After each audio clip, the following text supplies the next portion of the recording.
第75回，关云长刮骨疗毒，女子名白衣渡江。却说曹仁见关公落马，即引兵冲出城来，被关平一阵杀回。救关公归寨，拔出匕见，原来箭头有药，毒已入骨，右臂青肿，不能运动。关平慌与众将商议曰：父亲若损此臂，安能出敌？不如战回荆州调理。于是与众将入帐见关公。公问曰：汝等来有何事？众对曰：某等因见君侯右臂损伤，恐临敌至怒，冲突不便，众议可战班师回荆州调理。公怒曰：吾取樊城，只在目前。取了樊城，即当长驱大进，进到许都，剿灭曹贼，以安汉室。岂可因小疮而误大事？汝等敢漫无军心耶？平等默然而退。众将见公不肯退兵，疮又不全，只得四方访问名医。忽一日，有人从江东驾小舟而来，直至寨前，小校引见关平。平是其人，方巾阔服，臂挽青囊，自言姓名，乃沛国谯郡人，姓华，名佗，字元化。因闻关将军乃天下英雄，今中毒箭，特来医治。平曰：莫非昔日依东吴州太者乎？佗曰：然。平大喜，即与众将同引华佗入帐见关公。时关公本是臂痛，恐慢军心，无可消遣，正与马良一骑，闻有医者至，即召入，礼毕，赐座，茶罢。佗请毕视之，公袒下衣袍，伸臂令佗看视。佗曰：此乃弩箭所伤，其中有乌头之药，直透入骨，若不早治，此必无用矣。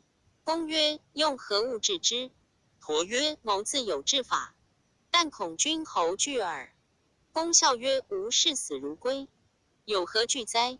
佗曰：当于晋楚立一标注，上钉大环，请君侯将臂穿于环中，以绳系之，然后以背蒙其手，吾用尖刀割开皮肉，直至于骨，刮去骨上箭毒，用药敷之，以线缝其口，方可无事。但恐君侯惧耳。公笑曰：如此容易，何用铸环？另设酒席相待。公饮数杯酒毕，一面仍与马良一骑，伸臂令佗割之。佗取尖刀在手，另一小校捧一大盆于臂下接血。佗曰：某便下手，君侯勿惊。公曰：任汝医治，吾岂比世间俗子，惧痛者耶？佗乃下下刀割开皮肉，直至于骨，骨上已青。佗用刀刮骨，淅淅有声，帐上帐下见者皆掩面失色。公饮酒食肉，谈笑一齐，全无痛苦之色。须臾，血流盈盈，佗刮尽其毒，敷上药，以线缝之。公大笑而起，谓众将曰：此必身疏汝故，并无痛矣。先生真神医也。佗曰：某为医一生，未尝见此。君侯真天神也。后人有诗曰：治病须分内外科，世间妙医苦无多。神威罕即为关将，圣手能医说华佗。关公见疮既愈，设席款谢华佗。佗曰：君侯见疮虽治，然须爱护，切勿怒气伤处。过100日后，平复如旧矣。关公以金百两酬之。佗曰：某闻君侯高义，特来医治，岂望报乎？坚辞不受，留药一帖，以敷疮口，辞别而去。却说关公擒了于禁，斩了庞德，威名大振，华夏皆惊。探马报到许都，曹操大惊。据文武商议曰：某素知云长智勇盖世，今据荆襄，如虎生翼。于禁被擒，庞德被斩，魏兵错锐，唐比率兵直至许都，如之奈何？故欲迁都以避之。司马懿谏曰：不可。于禁等被谁所掩？非战之故，于国家大计，本无所损。今孙刘师好，云长得志，孙权必不喜，大王可遣使去东吴陈说利害，令孙权暗暗起兵灭云长之后，许世平之日，割江南之地以封孙权，则樊城之为自解矣。主不讲计曰：仲达之言是也。今可即发使往东吴，不必迁都动众。操一允，虽不迁都，因探谓诸将曰：于禁从孤30年，何其临为反不如庞德也。今之一面遣使至疏东吴，一面必得一大将以当云长之锐。言未毕，阶下一将应声而出曰：某愿往。操视之，乃徐晃也。操大喜，遂发精兵5万，令徐晃为将，屡见复之。刻日起兵，前到阳临提驻扎，看东南有应，然后征进。却说孙权接得曹操书信，览毕，欣然应允，即修书发付使者先回。乃据文武商议。张昭曰：晋闻云长擒于禁，斩庞德，威震华夏，操欲迁都以避其锋。今樊城为急，遣使求救。事定之后，恐有反复，权未及发言，忽报吕蒙乘小舟自路口来，有事面禀。权召入问之。蒙曰：今云长提兵为樊城，可乘其远出，袭取荆州。权曰：孤欲北取徐州，如何？蒙曰：今操远在河北，未辖东顾，徐州守兵无多，往自可克。然其地势利于陆战，不利水战，纵然得之，亦难保守，不如先取荆州。权据长江，别作良图。权曰：孤本欲取荆州，前言特以示卿耳。卿可速为孤图之，孤当随后便起兵也。吕蒙辞了孙权，回至路口，早有哨马报说，沿江上下，或20里，或30里，高复楚各有烽火台。又闻荆州军马整肃，欲有准备。蒙大惊曰：若如此，急难图也。我一时在吴侯面前劝取荆州，今却如何处置？寻思无计，乃托病不出，使人回报孙权。权闻吕蒙患病，心甚怏怏。陆逊进言曰：吕子明之病，乃诈耳，非真病也。权曰：佛言既知其诈，可往视之。陆逊领命，是夜至路口寨中，来见吕蒙，果然面无病色。逊曰：某奉吴侯命，进探子名贵样。蒙曰：见屈偶病，何劳探问？逊曰：吴侯以重任复公，公不成时而动，空怀郁结，何也？蒙目视陆逊，良久不语。逊又曰：余有小方，能治将军之急，魏神可用否？蒙乃屏退左右而问曰：伯言良方。其早4教。逊笑曰：子明之急，不过因荆州兵马整肃，沿江有烽火台之备耳。余有依计，令沿江守力，不能举火，荆州之兵束手归降，可乎？蒙惊谢曰：伯言之语，如见我肺腑，愿闻良策。陆逊曰：云长已是英雄，自料无敌，所虑者为将军耳。将军等此机会，托即辞职，以路口之任让之他人，使他人卑辞赞美关公，以交其心。彼必尽撤荆州之兵，以向樊城。若荆州无备，用一旅之师，别出其地以袭之，则荆州在掌握之中矣。蒙大喜曰：真良策也。由是吕蒙托病不起，上书辞职。陆逊回见孙权，具言前计。孙权乃召吕蒙还建业养病。蒙至，入见权。权问曰：路口之任，袭周公仅见鲁子敬以自代，后子敬又见卿自代。今卿亦须见一才望兼龙者，待卿为妙。蒙曰：若用望重之人，云长必然防备。陆逊一死深长，而威有远名，非云长所忌。若即用以待臣之任，必有所忌。权大喜，即日拜陆逊为偏将军右都督，待蒙守路口。逊谢曰：某年幼无学，恐不堪大任，权曰：子名保卿，必不差错。卿无得推辞，训乃拜受应受，连夜往路口，交割马步水3军已毕，即修书一封，具名马一锦、酒礼等物，遣使击赴樊城见关公。时公正将袭见窗，按兵不动。忽报江东路口守将吕蒙病危，孙权取回调礼，并拜陆逊为将。待吕蒙守路口，京训差人赍书具礼，特来拜见。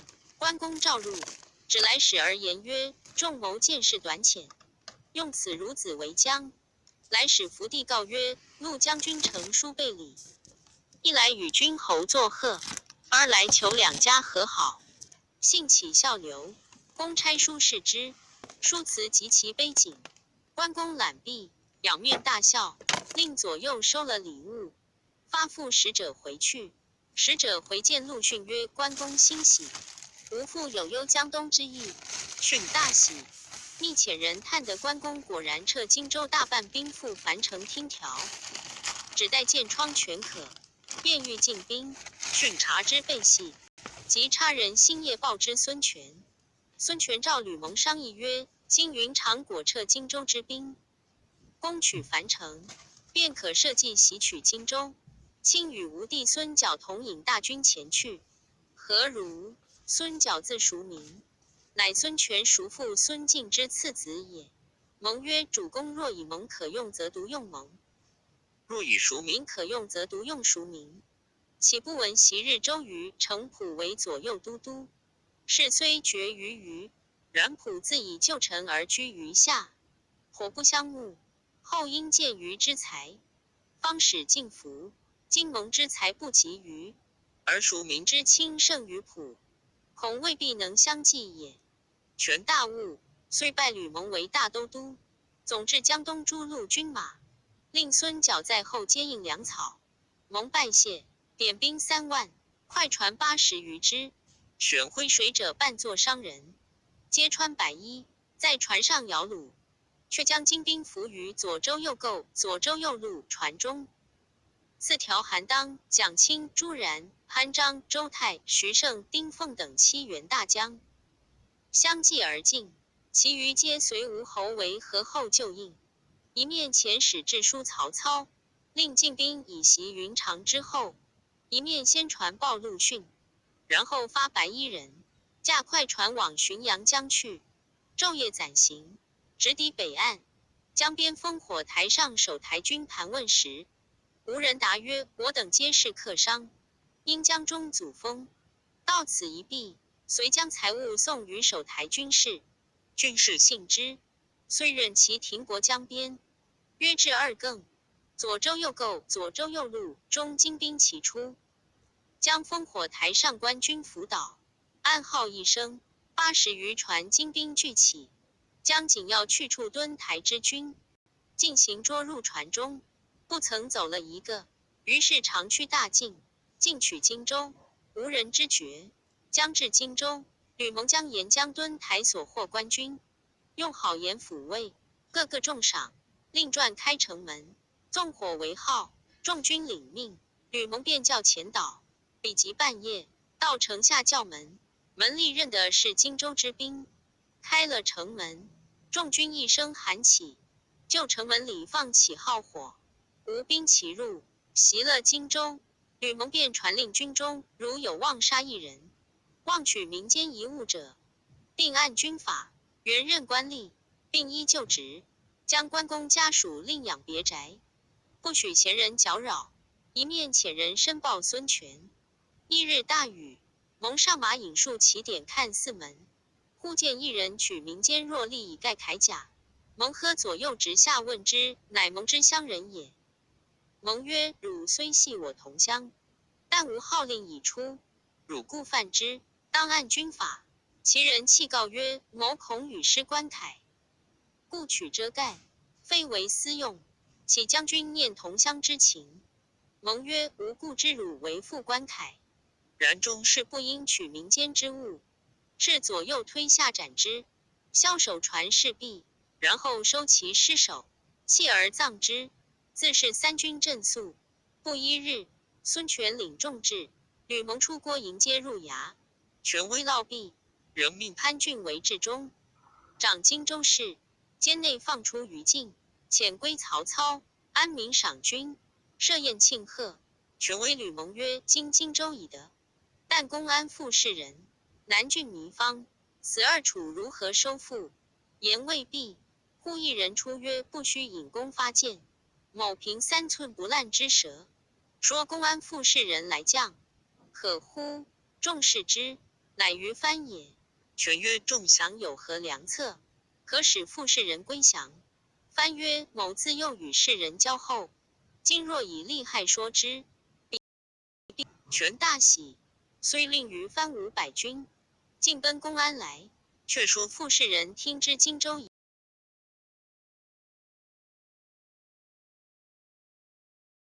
写书拴于箭上，射入城中，郡事识得，献与复是人。世人差书示之，乃招降之意。览毕，想起关公去日恨无之意，不如早降，即令大开城门，请于藩入城。二人礼毕，各诉旧情。藩说吴侯宽宏大度，礼贤下士，世人大喜，即同于藩机应受来荆州投降。孙权大悦，仍令去守公安。吕蒙密谓权曰：今云长未获，留世人于公安，久必有变，不若使往南郡招糜芳归将。权乃召复是人谓曰：糜芳与卿交厚，卿可招来归降，孤自当有重赏。复是人慨然领诺，遂引10余骑，径投南郡招安糜芳。正是今日公安无守制，从前王府是良言，未知此去如何。且看下文分解。第76回，徐公明大战沔水，关云长败走麦城。却说糜芳闻荆州已失，正无计可施，忽报公安守将复是人至，方忙接入城，问其事故。是人曰：吾非不忠，是为力困，不能支持。我今已将东吴，将军亦不如早降。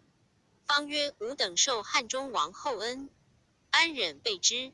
是人曰：关公去日，痛恨吾2人，倘一日得胜而回，必无亲恕。公细察之。方曰：吾兄弟久是汉中王，岂可一朝相背？正犹豫间，忽报关公遣使至，皆入厅上。使者曰：关公军中缺粮，特来南郡公安2处取白米10万石，令2将军星夜去解。军前交割，如持力斩。方大惊，故谓复是人曰：今荆州已被东吴所取，此粮怎得过去？是人厉声曰：不必多疑。遂拔剑斩来使于堂上。方惊曰：公如何？是人曰：关公此意，正要斩我2人，我等安可束手受死？公今不早降东吴，必被关公所杀。正说间，忽报吕蒙引兵杀至城下。方大惊，乃同复是人出城投降。蒙大喜，引荐孙权。权重赏2人。安民已毕，大犒3军。时曹操在许都，正与众谋士议荆州之事。忽报东吴遣使奉书至，操召入，使者呈上书信。操差事之，书中具言吴兵将袭荆州，求操夹攻云长，且主勿泄露，使云长有备也。操与众谋士商议，主不懂招曰：今樊城被困，引颈望救，不如令人将书射入樊城，以宽军心，且使关公知东吴将袭荆州，彼恐荆州有失，必速退兵，却令徐晃乘势掩杀，可获全功。操从其谋，一面差人催徐晃急战，一面亲统大兵，进往洛阳之南阳路坡驻扎，以救曹人。却说徐晃正坐帐中，忽报魏王使至，晃接入问之。使曰：今魏王引兵已过洛阳，令将军急战关公，以解樊城之困。正说间，探马报说关平屯兵在郾城，廖化屯兵在泗种，前后依12个寨山，联络不绝。晃即差副将徐商屡见驾着徐晃旗号，前赴郾城与关平交战。晃却自引精兵500，寻沔水去袭郾城之后，且说关平闻徐晃自引兵至，遂提本部兵迎敌，两阵对圆。关平出马，与徐商交锋，止3合，商大败而走，屡见出战，5、6合亦败走，平城胜追杀20余里。报城中火起，平之中计，急勒兵回救郾城。正欲一邀军摆开，徐晃立马在门旗下，高叫曰：“关平贤侄，好不知死！汝荆州几被东吴夺了，犹然在此狂为！”平大怒，纵马抡刀，直取徐晃，不3、4合，三军喊要，郾城中火光大起，平不敢恋战，杀条大路，进奔4种寨来。廖化接着，话曰：“人言荆州已被吕蒙袭了，军心惊慌，如之奈何？”平曰：“此必讹言也。军士在言者斩之。”忽刘兴马到，报说正北第一屯被徐晃领兵攻打。平曰：“若第一屯有失，诸营岂得安宁？此间皆靠沔水，贼兵不敢到此。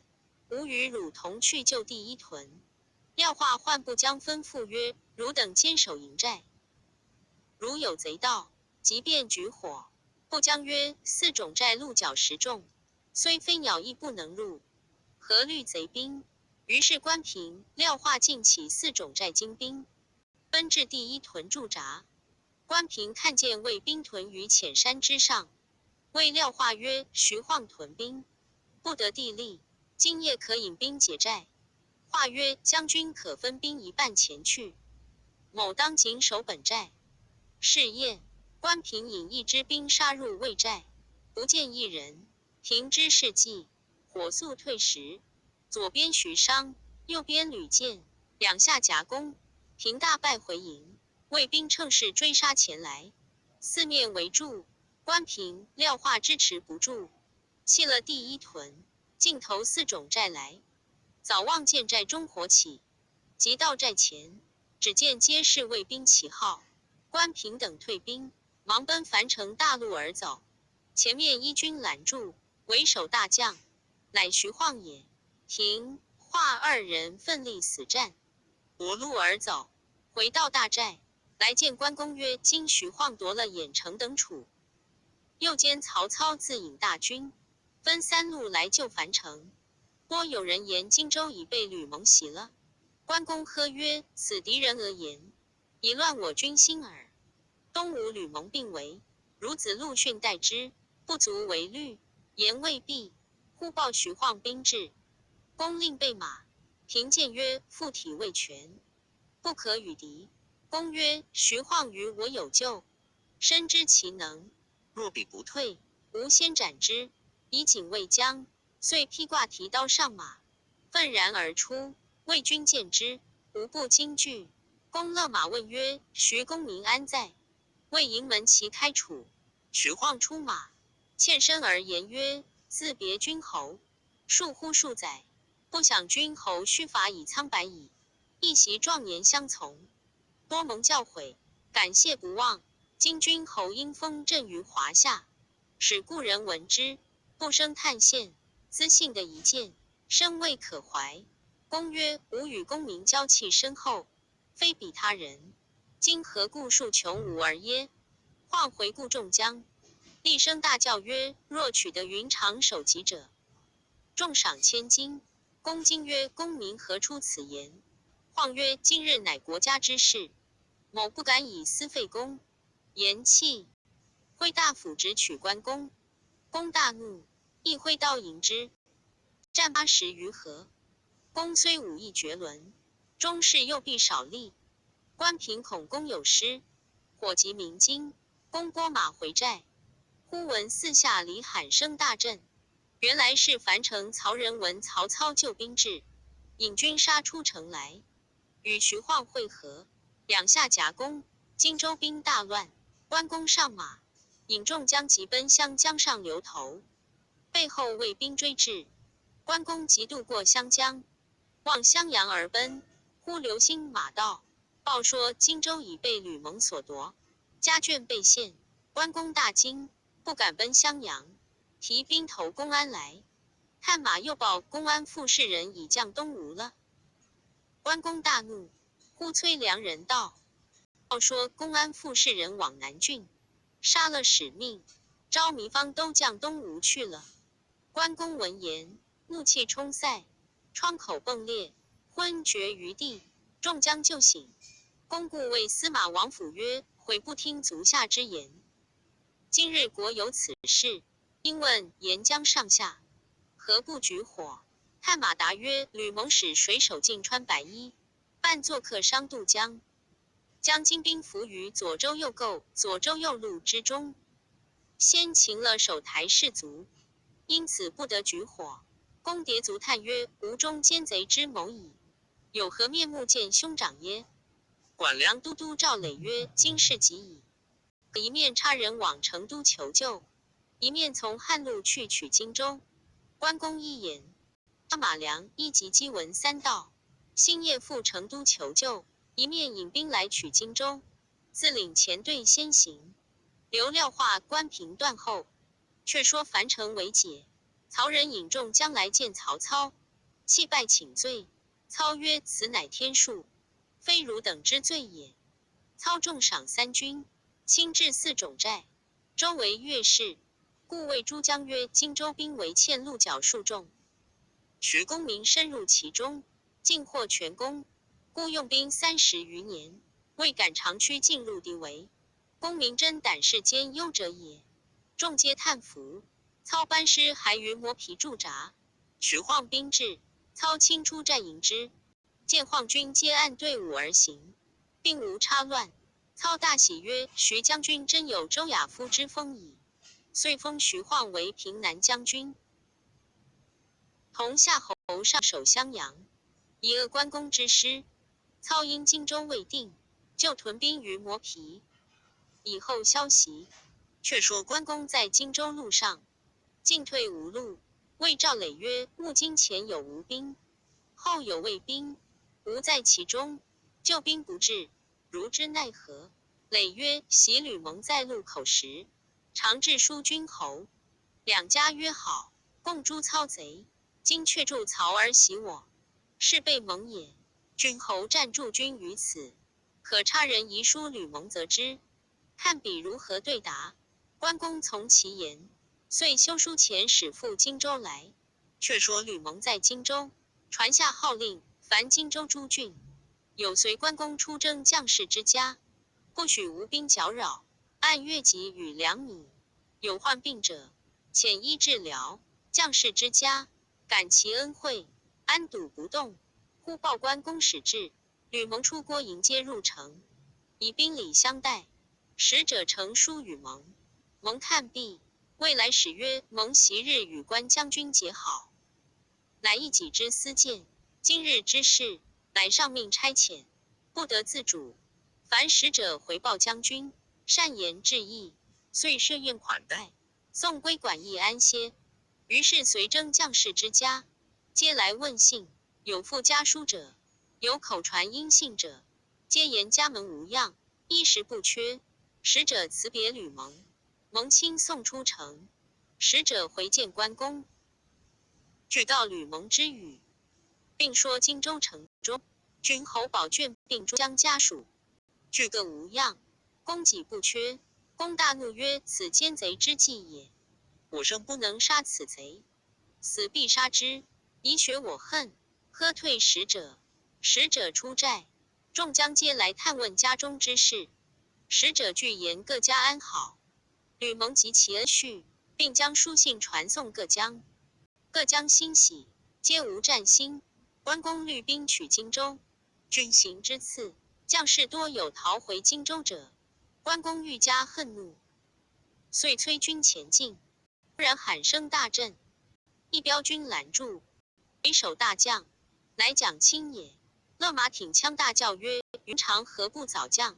关公骂曰：“吾乃汉将，岂降贼乎？”拍马舞刀，直取蒋钦，不三合，钦败走。关公提刀追杀20余里，喊声呼起，左边山谷中，韩当领兵冲出；右边山谷中，周泰引军冲出。蒋钦回马复战3路夹攻，关公即撤军回走。行无数里，只见南山冈上人烟聚集，一面白旗招展，上写荆州土人4字。众人都叫本楚人速速投降。关公大怒，欲上冈杀之。山烟内又有2军撞出，左边丁奉，右边徐盛和蒋钦等3路军马，喊声震地，鼓角喧天，将关公困在该心。手下将士渐渐离散，比及杀到黄昏。关公遥望4山之上，皆是荆州士兵，呼兄唤弟，密子寻爷，喊声不住，军心尽变，皆一声而去。关公只喝不住，不从只有300余人，杀至3更，正东上喊声连天，乃是关平、廖化分为2路兵杀入重围，救出关公。关平告曰：军心乱矣，必得城池战屯，以待援兵。麦城虽小，足可屯扎。关公从之，催促残军前至麦城，分兵紧守4门。据将士商议，赵磊曰：此处相近上庸，现有刘封、孟达在彼把守，可速差人往求救兵。若得这支军马接济，以待川兵大至，军心自安矣。正义间，忽报吴兵已至，江城4面为定。公问曰：谁敢突围而出，往上庸求救？廖化曰：某愿往。关平曰：我护送汝出重围。关公即修叔父廖化藏于身畔，宝石上马，开门出城，正遇吴将丁奉截住，被关平奋力冲杀，奉败走。廖化乘势杀出重围，投上庸去了。关平入城，坚守不出。且说刘封、孟达自取上庸，太守申丹率众归降，因此汉中王加刘封为副将军，与孟达同守上庸。当日探知关公兵败，2人争议间，忽报廖化至，封令请入问之。化曰：关公兵败，见困于麦城，被围至极，蜀中援兵不能旦夕即至，特令某突围而出，来此求救。望2将军速起上庸之兵，以救此围。倘稍迟延，公必陷矣。封曰：将军且歇。容某计议，化乃至馆驿安歇，端后发兵。刘封谓孟达曰：叔父被困，如之奈何？答曰：东吴兵精将勇，且荆州9郡据夷蜀比，只有麦城，乃弹丸之地。又闻曹操亲都大军40-50万，屯于磨皮、亮我等山城之众，安能敌得2家之强兵？不可轻敌。封曰：无以知之，乃关公是无叔父，安忍做事而不救乎？答笑曰：将军以关公为叔，恐关公未必以将军为职也。某闻汉中王出4将军之时，关公即不悦。后汉中王登位之后，欲立后嗣，问于孔明。孔明曰：此家事也。问关张可以。汉中王遂遣人至荆州问关公。关公以将军乃明灵之子，不可见立，劝汉中王远置将军于上庸山城之地，以度后患。此事人人知之，将军其反不知耶？何今日犹沾沾以赎职之意，而欲冒险轻动乎？封曰：君言虽是，但以何辞却之？答曰：但言山城出复，民心未定，不敢造次兴兵，恐失所守。封从其言。次日请廖化至，言此山城出复之所，未能分兵相救。化大惊，以头叩地曰：若如此，则关公休矣。答曰：我今即往，一杯之水，安能救一车薪之火乎？将军速回，进贡蜀兵至可也。化大痛告求。刘封、孟达皆拂袖而入，料怕之事不协，寻思须告汉中王求救，遂上马搭马出城，望成都而去。却说关公在麦城盼望上拥兵到，却不见动静，手下只有500-600人，多半带伤，城中无粮，甚是苦楚。忽报城下一人叫休放箭，有话来见君侯。公令放入，问之，乃诸葛瑾也。礼毕察罢，瑾曰：今奉吴侯命，特来劝谕将军。自古道是食物者为俊杰，今将军所统汉上9郡，皆已属他人矣。只有孤城一区，内无粮草，外无救兵，唯在旦夕。将军何不从瑾之言，归顺吴侯，复镇荆襄，可以保全家眷，信君侯熟思之。关公正色而言曰：吾乃谢良义武夫，蒙吾主以手足相待，安肯背义投敌国乎？城若破，由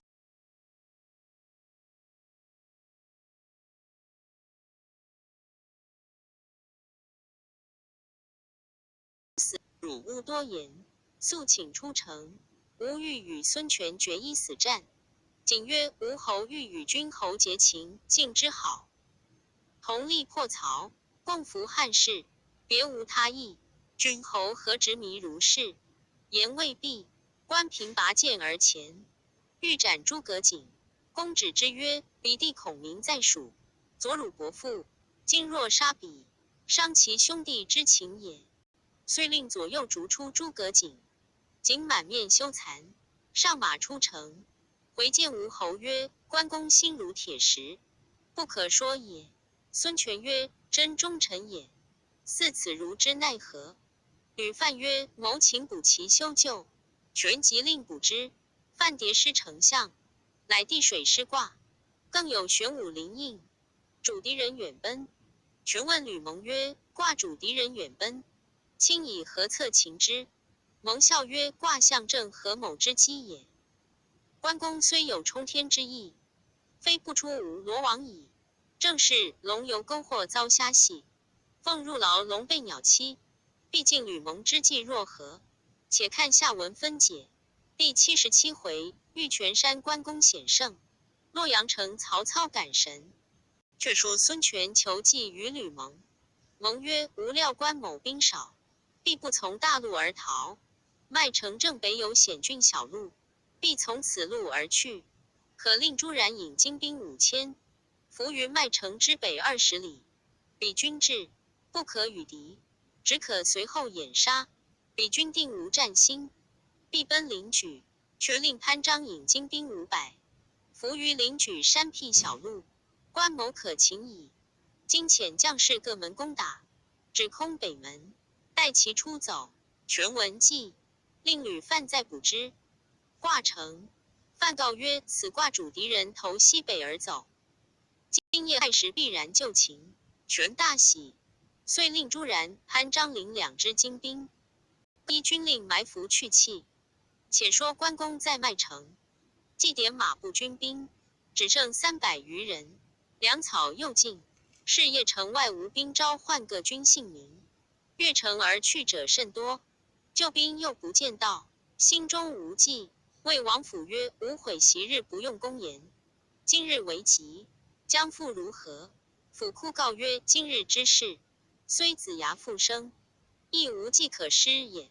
赵磊曰：上庸救兵不至，乃刘封、孟达按兵不动之故，何不弃此孤城，奔入西川，再整兵来，以图恢复？公曰：吾亦欲如此。遂上城观之，见北门外敌军不多，因问本城居民，此去往北，地势若何？答曰：此去皆是山僻小路，可通西川。公曰：今夜可走此路。王府见曰：小路有埋伏，可走大路。公曰：虽有埋伏，吾何惧哉？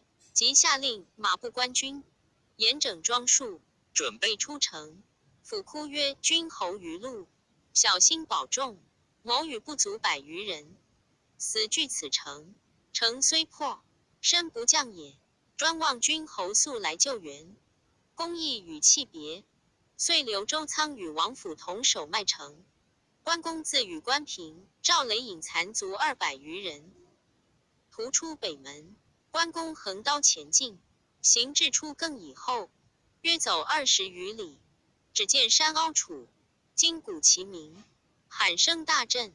一彪军马，为首大将朱然，奏马挺枪叫曰：“云长休走，趁早投降，免得一死。”公大怒，拍马抡刀来战。朱然便走，公乘势追杀，一棒鼓响，四下伏兵皆起。公不敢战，望邻举小路而走。朱然率兵掩杀，关公所随之兵渐渐稀少，走不得4、5里，前面喊声又震，火光大起。潘璋奏马舞刀杀来，公大怒，抡刀相迎，只3合，潘璋败走。公不敢恋战，即望山路而走。背后关平赶来，报说赵雷已死于乱军中。关公不生悲惶，遂令关平断后。公自在前开路，随行只剩的10余人。行至绝石，两下是山，山边皆芦苇败草，树木丛杂。11、5更将近，正走之间，一声喊起，两下伏兵尽出，长吊套索，一齐并举，先把关公坐下马绊倒。关公翻身落马，被潘璋部将马中所获。关平之父被擒，火速来救。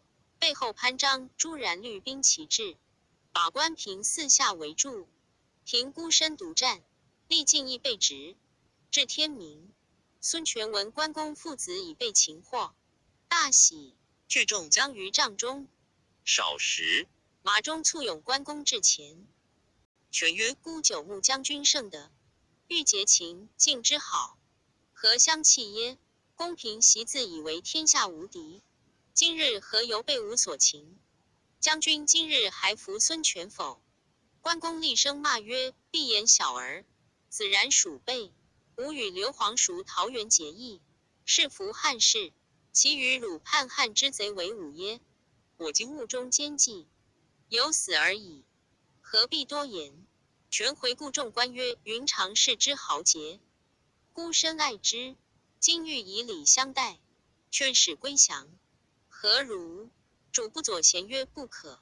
袭曹操的此人时，封侯赐爵，3日一小宴，5日一大宴，上马一提金，下马一提银，如此恩礼，毕竟留之不住。听其斩官杀将而去，致使今日反为所逼，己欲迁都以避其锋。今主公既以擒之，若不及除，恐疑后患。”孙权沉吟半晌，曰：“斯言是也。”遂命推出。于是关公父子皆遇害，时建安20。4年冬12月也。关公卒年58岁。后人有诗叹曰：“汉末才无敌，云长独出群，神威能奋武。儒雅更之文，天日新如镜。春秋一薄云，昭然垂万古。不止冠3分。”又有诗曰：“人杰为追古谢良，士民争拜汉云长。桃园1日凶和地，祖斗千秋地与王。气侠风雷，无匹敌。至垂日月有光芒。至今妙貌迎天下，古木寒鸦几夕阳。”关公寂寞，坐下赤兔马，被马中所获，献与孙权。权即赐马中骑坐，骑马数日不食草，料而死。却说王府在麦城中，骨颤肉惊，乃问周仓曰：“昨夜梦见主公浑身血污，立于前。”即问之，忽然惊觉，不知主何吉凶。正说间，忽报吴兵在城下，将关公父子首级招安。王府周仓大惊，即登城视之，果关公父子首级也。王府大叫一声，落城而死。周仓自刎而亡。于是麦城亦属东吴。却说关公阴魂不散，荡荡悠悠，直至益楚，乃荆门州当阳县一座山。名为玉泉山。山上有一老僧，法名普净，原是泗水关镇国寺中长老，后因云游天下，来到此处，见山明水秀，就此结草为庵，每日坐禅参道，身边只有一小行者，化饭度日。是夜日白风清，3更以后，普净正在庵中默坐，忽闻空中有人大呼曰：“还我头来！”普净仰面地观，只见空中一人，骑赤兔马，提青龙刀，左有一白面将军，右有一黑脸虬髯之人相随。一齐暗落云头，至玉泉山顶。普净认得是关公，遂以手中竹苇及其护曰：“云长安在？”关公因魂领悟，即下马乘风落于庵前，插手问曰：“吾师何人？愿求法号。”普净曰：“老僧普净，昔日泗水关前镇国寺中，曾与君侯相会，今日岂遂忘之耶？”公曰：“相蒙相救，敏感不忘。今某以遇祸而死，愿求轻悔，指点迷途。”普净曰：“习非今事，一切休论，后果前因，彼此不爽。今将军为吕蒙所害，大呼还我头来，然则颜良、文丑、武关、六将等众人之头，又将向谁所耶？”于是关公恍然大悟，稽首归依而去。后往往于玉泉山显圣护民，乡人感其德。就于山顶上建庙，4时至祭。后人题一联于其庙云：“赤面秉赤心，骑赤兔追风。持驱时无忘赤地，青灯观青史，仗青龙偃月。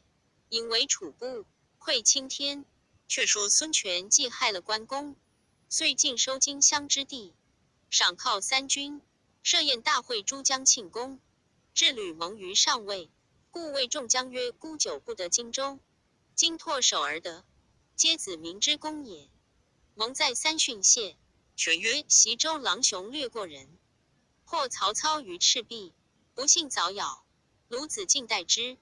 子敬初见孤时，便及帝王大略，此一快也。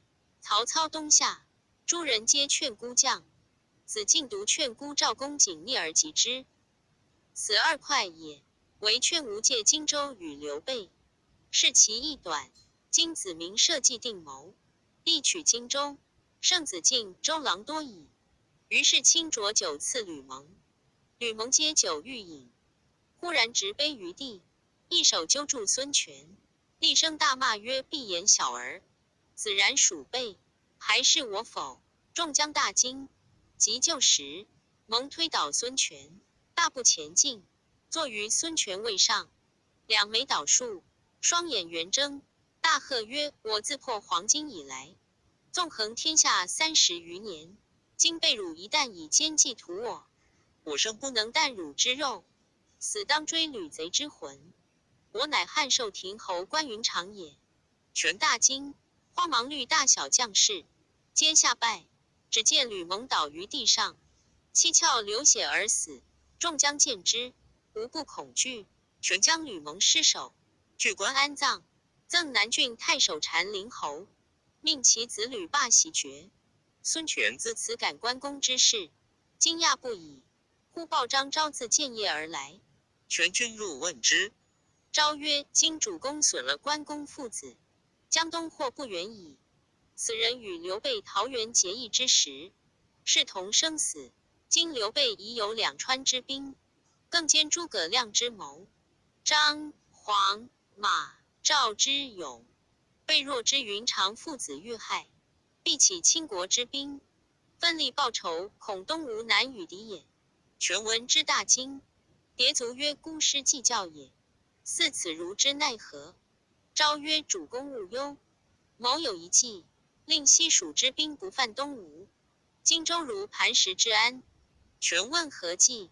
昭曰：“今曹操拥100万之众，虎视华夏，刘备急欲报仇，必与操约和。若二楚联兵而来，东吴为矣。不如先遣人将关公首级，转送与曹操，明教刘备之是操之所使。必痛恨于操。西蜀之兵，不向吴而向魏矣。吴乃观其胜负，于中取势，此为上策。权从其言，遂遣使者以木匣胜关公首级。星夜送与曹操，时操从磨皮班师回洛阳，闻东吴送关公首级至，喜曰：“云长已死，吾夜眠天喜矣。”阶下一人出曰：“此乃东吴疑惑之计也。”操视之，乃主簿司马懿也。操问其故，懿曰：“袭刘关张三人桃园结义之时，视同生死。今东吴害了关公，惧其复仇，故将首级献与大王，使刘备迁怒大王，不攻吴而攻魏。他却于中成变而图是耳。”操曰：“仲达之言是也，孤以何策解之？”懿曰：“此事极易。大王可将关公首级，刻以香木之躯以配之，葬以大臣之礼。刘备知之，必深恨孙权，尽力难争。我却观其胜负，蜀胜则及吴，吴胜则及蜀。二楚若得，一楚，那一楚亦不久也。”操大喜，从其计，遂召吴使入，呈上木匣。操开匣视之，见关公面如平日。操笑曰：“云长公别来无恙。”言未毕，只见关公口开目洞，须发皆张。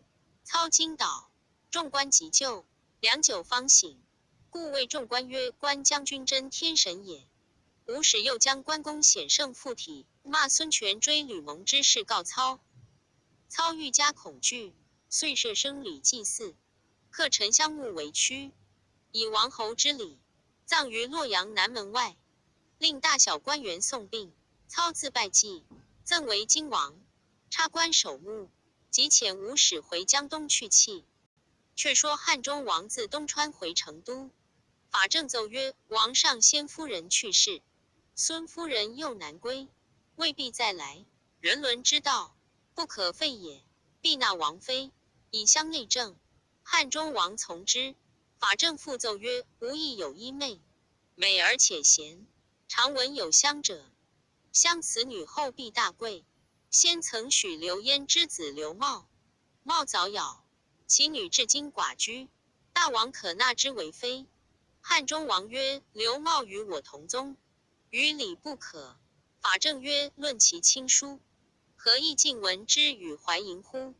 汉中王乃依允，遂纳吴氏为王妃。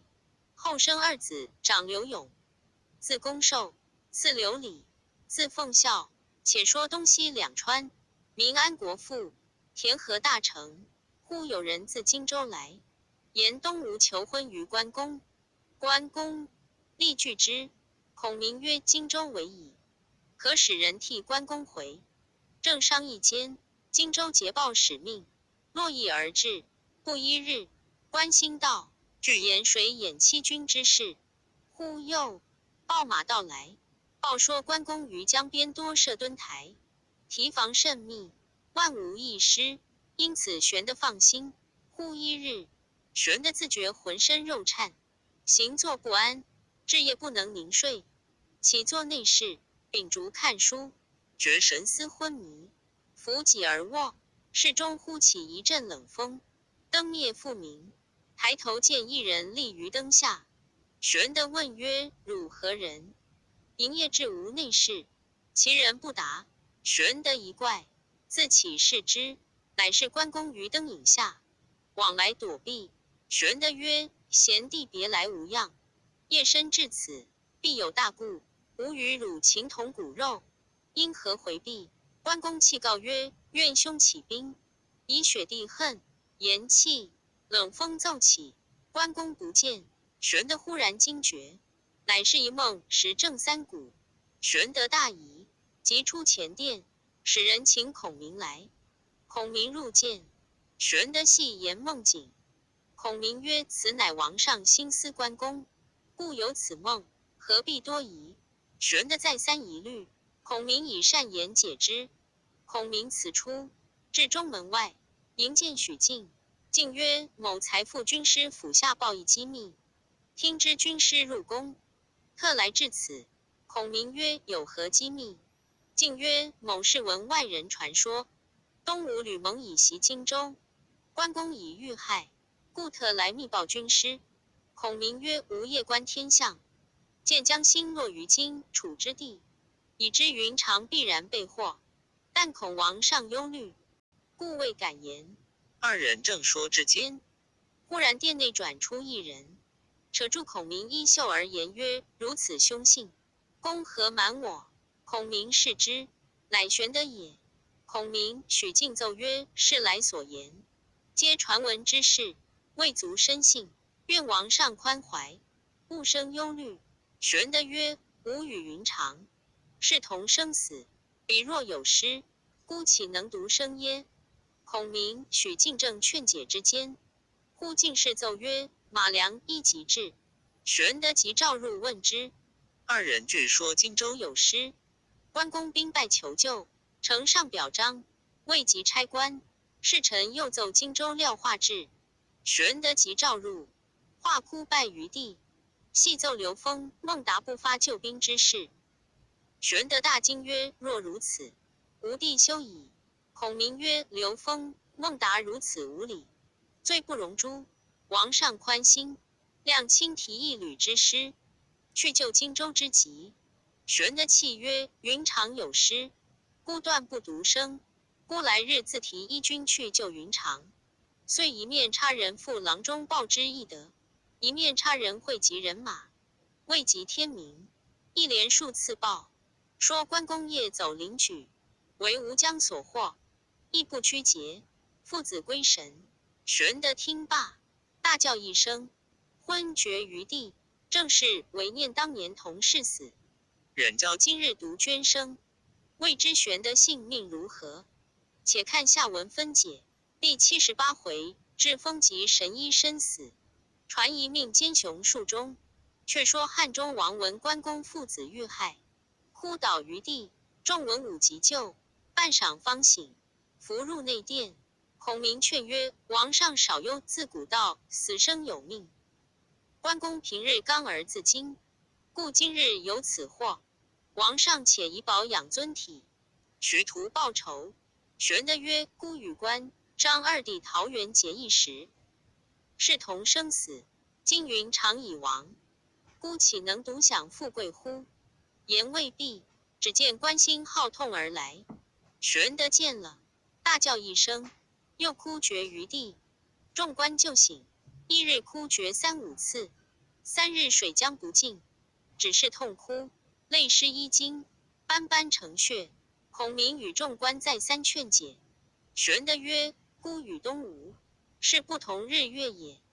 孔明曰：闻东吴将关公首级献与曹操，操以王侯礼祭葬之。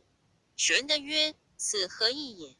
孔明曰：此事东吴欲疑惑于曹操，操知其谋，故以厚礼葬关公，令主上归怨于吴也。玄德曰：吾今即提兵问罪于吴，以雪无恨。孔明谏曰：不可。吴欲令我伐魏，魏亦欲令我伐吴，各怀绝计，四系而成。主上只宜按兵不动，且与关公发丧，待吴魏不和，乘时而伐之，可也。众官又再三劝谏。玄德方才尽善，传旨川中大小将士，尽皆挂孝。汉中王亲出南门招魂祭奠，嚎哭终日。却说曹操在洛阳，自葬关公后，每夜合眼便见关公。操甚惊，众官曰：洛阳行宫旧殿多妖，可造新殿居之。操曰：吾欲起一殿，名建始殿，恨无良工。贾诩曰：洛阳良工有苏越者，最有巧思。操召入，令画图像，苏越画成9间大殿，前后廊5楼阁，呈与操。操视之曰：汝画甚合孤意，但恐无栋梁之材。苏越曰：此去离城30里，有一坛，名跃龙坛，前有一祠，名跃龙祠，祠傍有一株大梨树，高10余丈，堪作建始殿之梁。操大喜，即令人公道比砍伐。次日，回报黎数据解不开，斧砍不入，不能斩伐。操不信，亲领数百骑，直至月龙祠前下马，仰观纳树，亭亭如华盖，直青云汉，并无曲节。操命砍之，乡老数人前来见曰：“此树已数百年矣，常有神人居其上，恐未可伐。”操大怒曰：“吾平生游历普天之下40余年，上至天子，下至庶人，无不惧孤，是何妖神？敢为孤意？”言讫，把所佩剑亲自砍之，铮然有声，血溅满身。操愕然大惊，执剑上马，回至宫内。是夜2更，操睡卧不安，坐于殿中，盈己而寐。忽见一人披法仗剑，身穿皂衣，直至面前，指操喝曰：“吾乃黎数之神也，汝该见使殿，意欲篡逆，却来伐吾神木。吾知汝数尽，特来杀汝。”操大惊，急呼：“吾是安在？”皂衣人仗剑欲砍操，操大叫一声，忽然惊觉，头脑疼痛不可忍，即传旨便求良医，治疗不能全可。众官皆忧。华歆入奏曰：“大王知有神医华佗否？”操曰：“即江东一州太者乎？”歆曰：“是也。”操曰：“虽闻其名，未知其数。”歆曰：“华佗字元化，沛国谯郡人也。其医术之妙，世所罕有。但有患者，或用药，或用针，或用灸，随手而愈。若患五脏脏六腑之疾，药不能效者，以麻沸汤饮之，令病者如醉死。却用尖刀剖开其腹，以药汤洗其脏腑，病人略无疼痛，洗毕，然后以药线缝口，用药敷之，或1月，或20日，即平复矣。其神妙如此。1日，佗行于道上，闻一人呻吟之声。佗曰：“此饮食不下之病。”问之果然。佗令取酸鸡之3升饮之，吐舌1条，长2、3尺，饮食即下。广陵太守陈登心中烦闷，面赤，不能饮食，求佗医治。佗以药饮之，兔虫3声，皆赤头，首尾动摇。登问其故，佗曰：“此因多食于心，故有此毒。今日虽愈，3年之后，必将复发，不可救也。”后陈登果3年而死。又有一人眉间生一瘤，痒不可当，令佗视之。佗曰：“内有非物。”人皆笑之。佗以刀割开，一黄雀飞去，病者即愈。有一人被犬咬足趾，随长肉2块，一痛一痒，举不可忍。佗曰：“痛者内有针10个，痒者内有黑白棋子2枚。”人皆不信。佗以刀割开，果因其言，此人真扁鹊仓公之流也。见居京城，离此不远。大王何不召之？操即差人星夜请华佗入内，令诊脉试疾。佗曰：“大王头脑疼痛，因患风而起，病根在脑袋中，风邪不能出，往服汤药，不可治疗。某有医法，先饮麻沸汤，然后用力斧砍开脑袋，取出风邪，方可除根。”操大怒曰：“汝要杀孤耶？”佗曰：“大王曾闻关公中毒箭，伤其右臂，某刮骨疗毒，关公略无惧色。今大王小可之疾，何多疑焉？”操曰：“臂痛可刮，脑袋安可砍开？汝必与关公情熟，乘此机会，欲报仇耳。”忽左右拿下狱中，拷问其情。贾诩谏曰：“似此良医，是罕其匹，未可废也。”操斥曰：“此人欲趁机害我，正与吉平无异。”即令追考。华佗在狱，有医狱卒，姓吴，人皆称为吴押狱。此人每日以酒食供奉华佗。佗感其恩，乃告曰：“我今将死，恨有亲囊书，未传于世，感公后意，无可为报。我修一书，公可遣人送于我家，取青囊书来赠公，以记无数。吴押玉大喜曰：我若得此书，弃了此意，医治天下病人，以传先生之德。陀即修书付吴押玉，吴押玉直至京城，问陀之妻取了青囊书，回至狱中，付与华佗，检看毕，陀即将书赠与吴押玉，吴押玉持回家中葬之。旬日之后，后，华佗竟死于狱中。吴押玉买官并炼器，脱了差役回家，欲取青囊书看习，只见其妻正将书在哪里焚烧。吴押玉大惊，连忙抢夺，全已被烧毁，只剩的一两页。吴押玉怒骂其妻，妻曰：纵然学得与华佗一般神妙，只落得死于牢中，要他何用？吴押玉嗟叹而止。因此青囊书不曾传于世，所传者只焉击诸等小法，乃稍剩一两页中所载也。后人有诗曰：华佗仙术比长桑，神事如窥园一方，惆怅人亡书一绝。后人无复见青囊。却说曹操自杀华佗之后，病逝狱中，又忧吴蜀之事，正虑间，晋臣呼奏东吴遣使上书，操取书差事之，略曰：臣孙权久知天命已归王上，伏望早正大位，遣将剿灭刘备，扫平两川，臣即虑群下，纳土归降矣。操关闭大笑，出视群臣曰：是而欲使吾居炉火上耶？侍中臣群等奏曰：汉室久已衰微，殿下功德巍巍，生灵仰望。今孙权称臣归命，此天人之应，意气其生。殿下一应天顺人，早正大位。操笑曰：吾仕汉多年，虽有功德及名，然未至于亡。名爵已极，何敢更有他望？苟天命在孤，孤为周文王矣。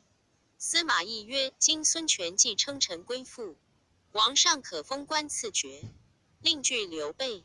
操从之，表封孙权为骠骑将军南昌侯，领荆州牧。即日前使机告敕赴东吴去讫。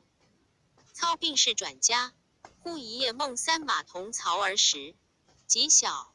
问贾诩曰：孤向日曾梦三马同槽，疑是马腾父子为祸。今腾已死，昨宵复梦三马同槽，主何吉凶？许曰：路马吉兆也。路马归于曹，主上何必疑乎？操因此不疑。后人有诗曰：三马同槽是可疑，不知已直进根基。曹蛮空有奸雄略，岂是朝中司马师？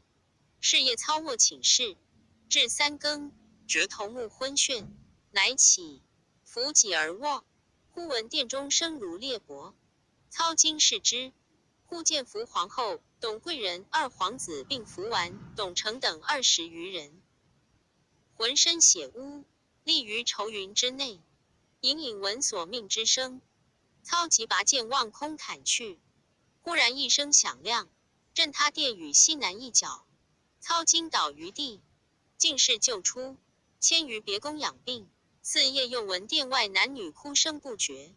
至晓，操召群臣入曰：孤在戎马之中30余年，未尝信怪异之事，今日为何如此？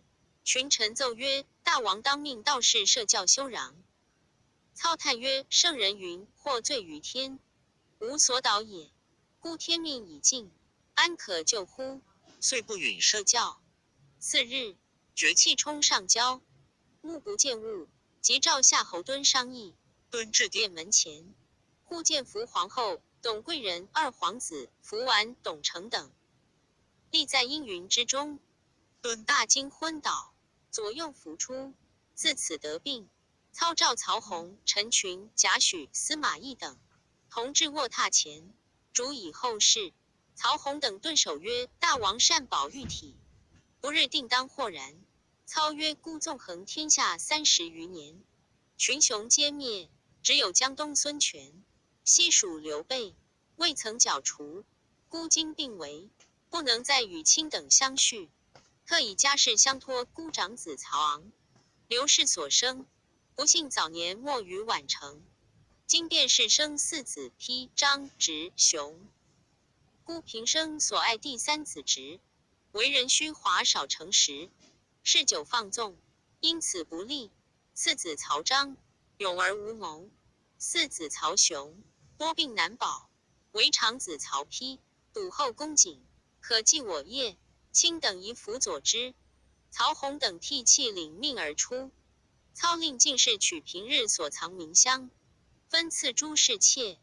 且主曰：吾死之后，汝等须勤习女工，多造丝缕，卖之可以得钱自己。又命诸妾多居铜雀台中，每日社稷，必令女妓奏乐上时。又一命于张德福讲武城外，设立仪冢72，勿令后人知无葬处，恐为人所发掘故也。主毕，长叹一声，泪如雨下。须臾，气绝而死，寿66岁，时建安25年春正月也。后人有夜中歌一篇，叹曹操云：成则夜成水涨水，定有一人从此起。雄谋运势与文心，俊臣兄弟而父子，英雄未有俗兄中。出没起随人眼底，攻守罪魁非两人。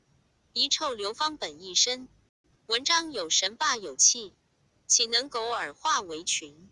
横槊筑台具太行，气与李氏相低昂。安有斯人不作逆？小不为霸，大不亡。霸王将作儿女名，无可奈何终不平。秦岛明知非有意，分相位可谓无情。呜呼！人做事无巨细，即墨豪华皆有意。书生轻易冢中人，冢中笑耳书生气。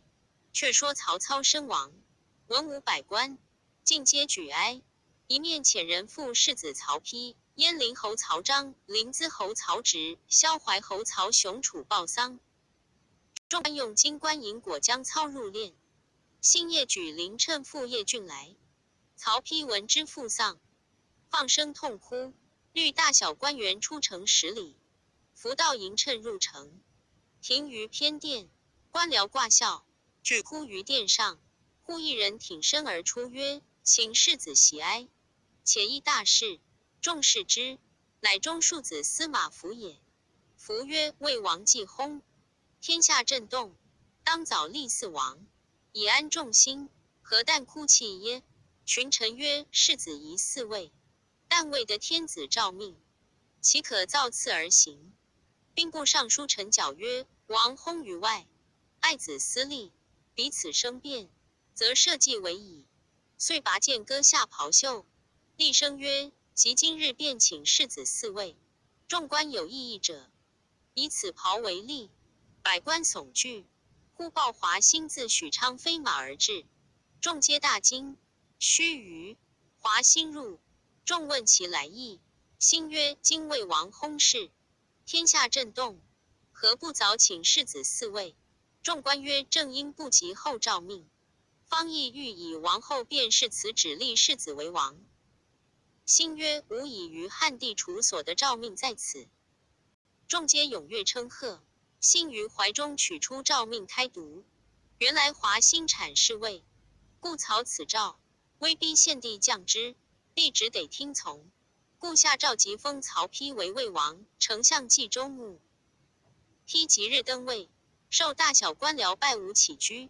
正宴会庆贺间，忽报鄢陵侯曹彰自长安领10万大军来到。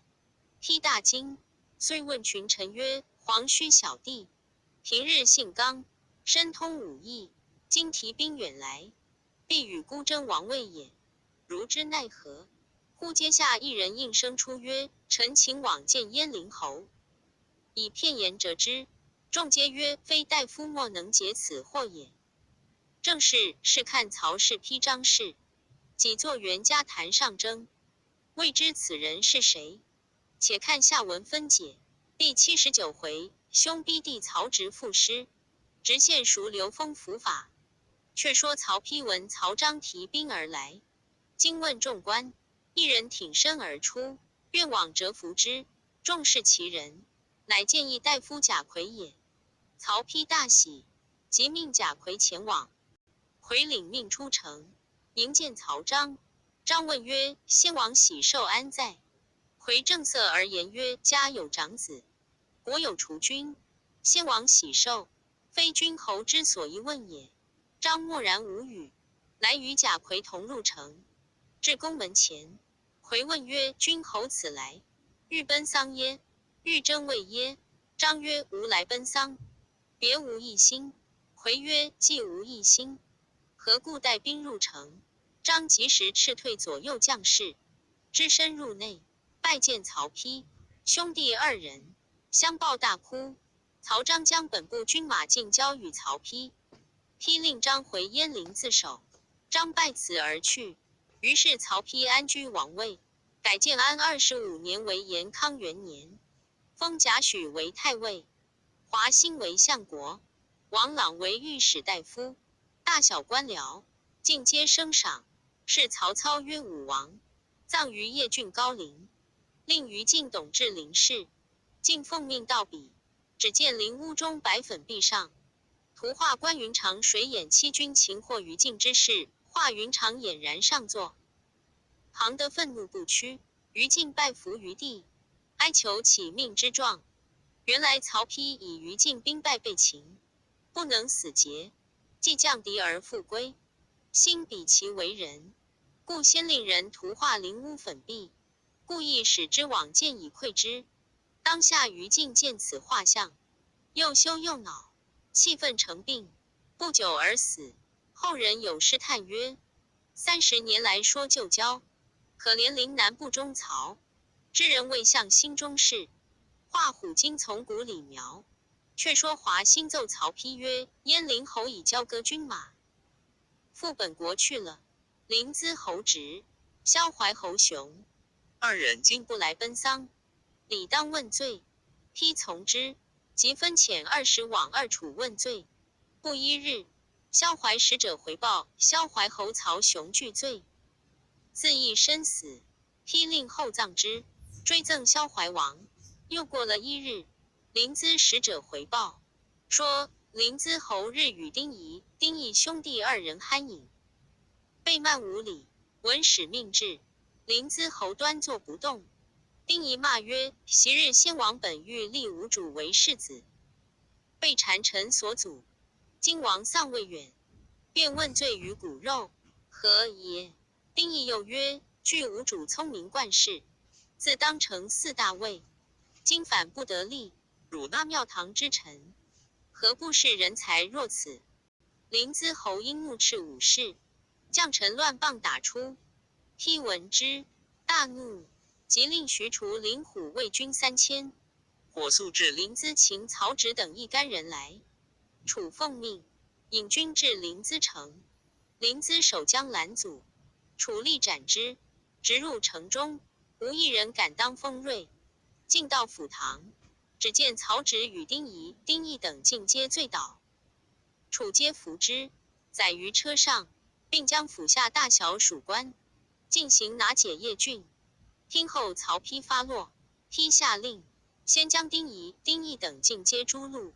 丁仪字正礼，丁义字敬礼，沛国人，乃一时文士，及其被杀，人多喜之。却说曹丕之母卞氏，听得曹雄亦死，心甚悲伤。忽又闻曹植被擒，其党丁仪等已杀，大惊，即出殿，召曹丕相见。丕见母出殿，慌来拜谒。卞氏哭谓丕曰：“汝弟直平生嗜酒疏狂，盖因自是胸中之财，故而放纵。如可念同胞之情，存其性命，吾置酒泉一名目也。”丕曰：“儿一生爱其财，安肯害他？今正欲戒其性耳。母亲勿忧。”便是洒泪而入。丕出偏殿，召曹植入见。华歆问曰：“是来莫非太后劝殿下勿杀子建乎？”丕曰：“然。”辛曰：子建怀才暴志，终非池中物，若不早除，必为后患。梯曰：母命不可违。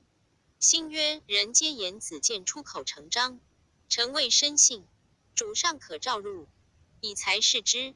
若不能，即杀之。若果能，则贬之，以绝天下文人之口。丕从之。须臾，曹植入见，惶恐伏拜请罪。丕曰：吾与汝情虽兄弟，亦属君臣，汝安敢恃才灭礼？袭先君在日，汝常以文章夸示于人，吾深以汝必用他人代笔，吾今陷汝行七不吟诗一首。若果能则免一死，若不能，则从重治罪，绝不孤述。直曰：愿起题目。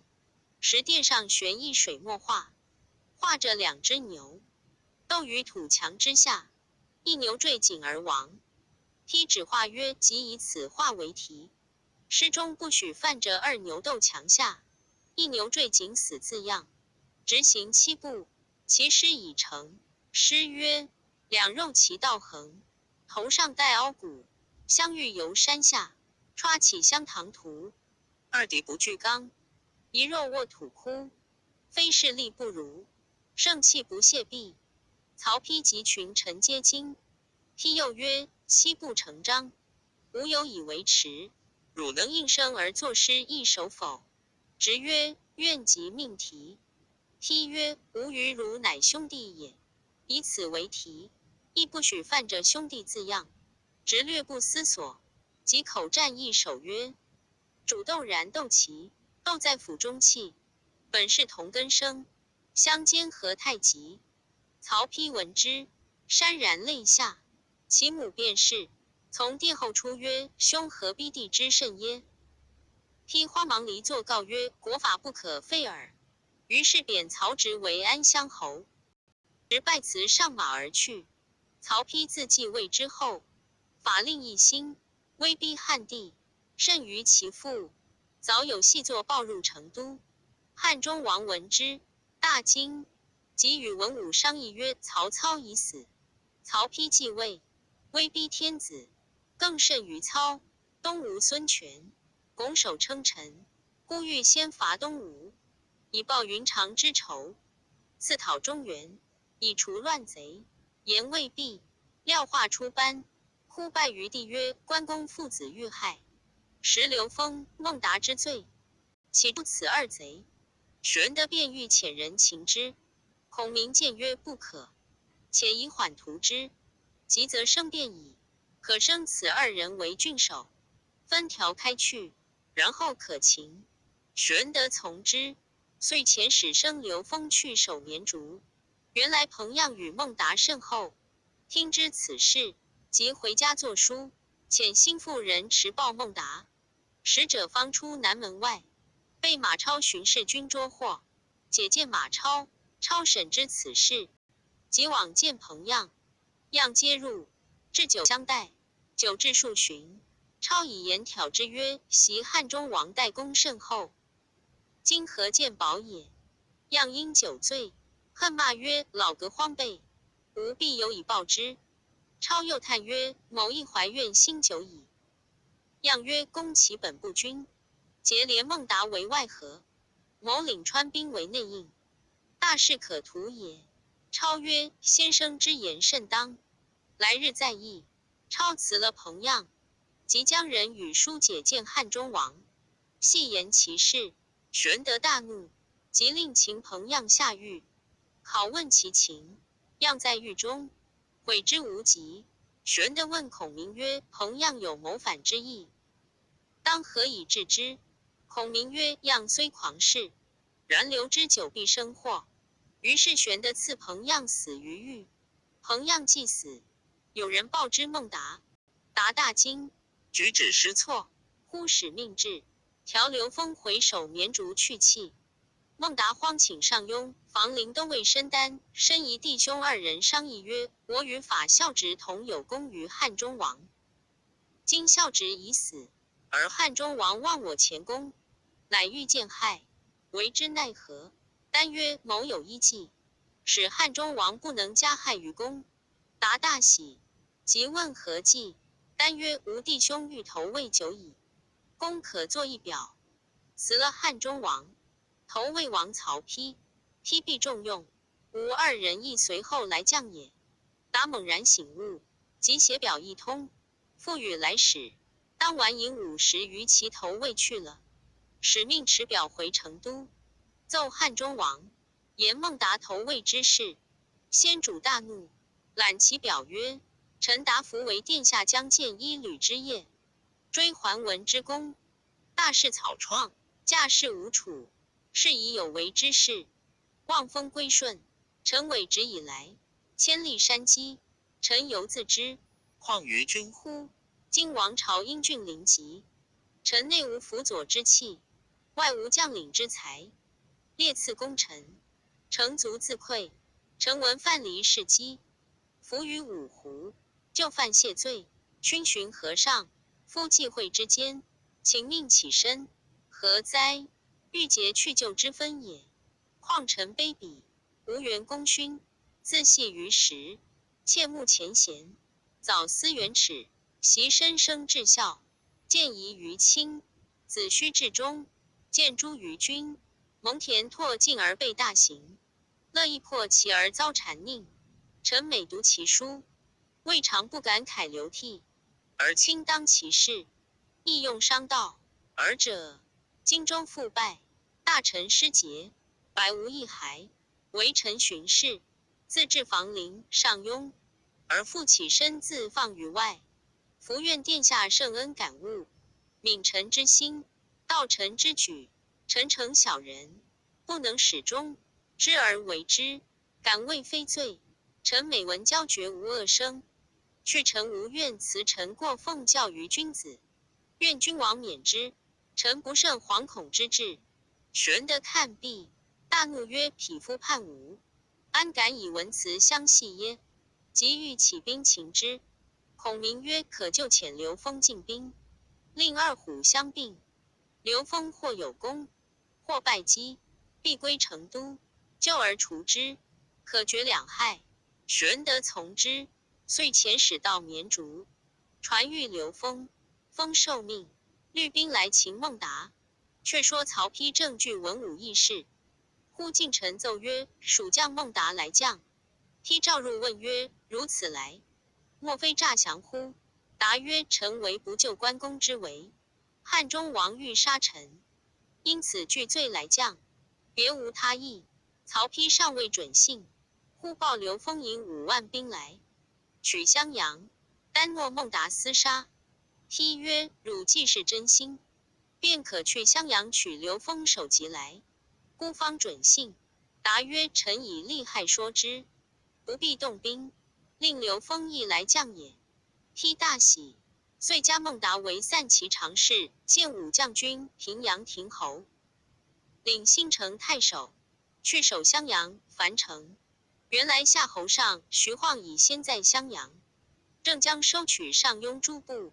孟达到了襄阳，与二将礼毕，探得刘封离城50里下寨，达即修书一封，使人击赴蜀寨招降刘封。刘封览书大怒曰：此贼误无赎职之意，又奸无父子之亲，使吾为不忠不孝之人也。遂扯遂来书，斩其使。次日，引军前来默战。孟达知刘封扯书斩使，勃然大怒，亦领兵出营。两阵对圆，封立马于门旗下，以刀指骂曰：背国反贼，安敢乱言？孟达曰：如死以临头，还自执迷不省。封大怒，拍马抡刀，直奔孟达。战不3合，达败走。封乘虚追杀20余里，一声喊起，伏兵尽出。左边夏侯尚杀来，右边徐晃杀来。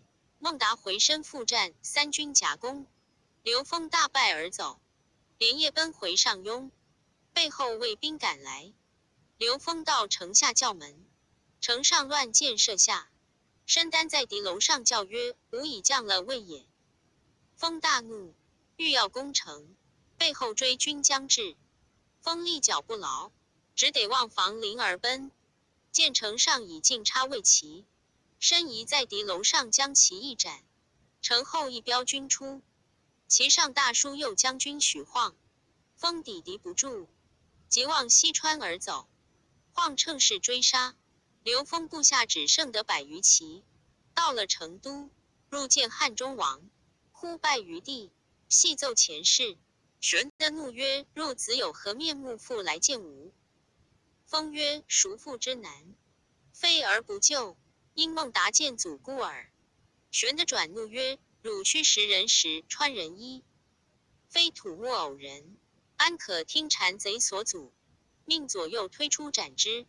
汉中王既斩刘封，后闻孟达招之，毁书斩使之事，心中颇悔，又哀痛关公，以致染病，因此按兵不动。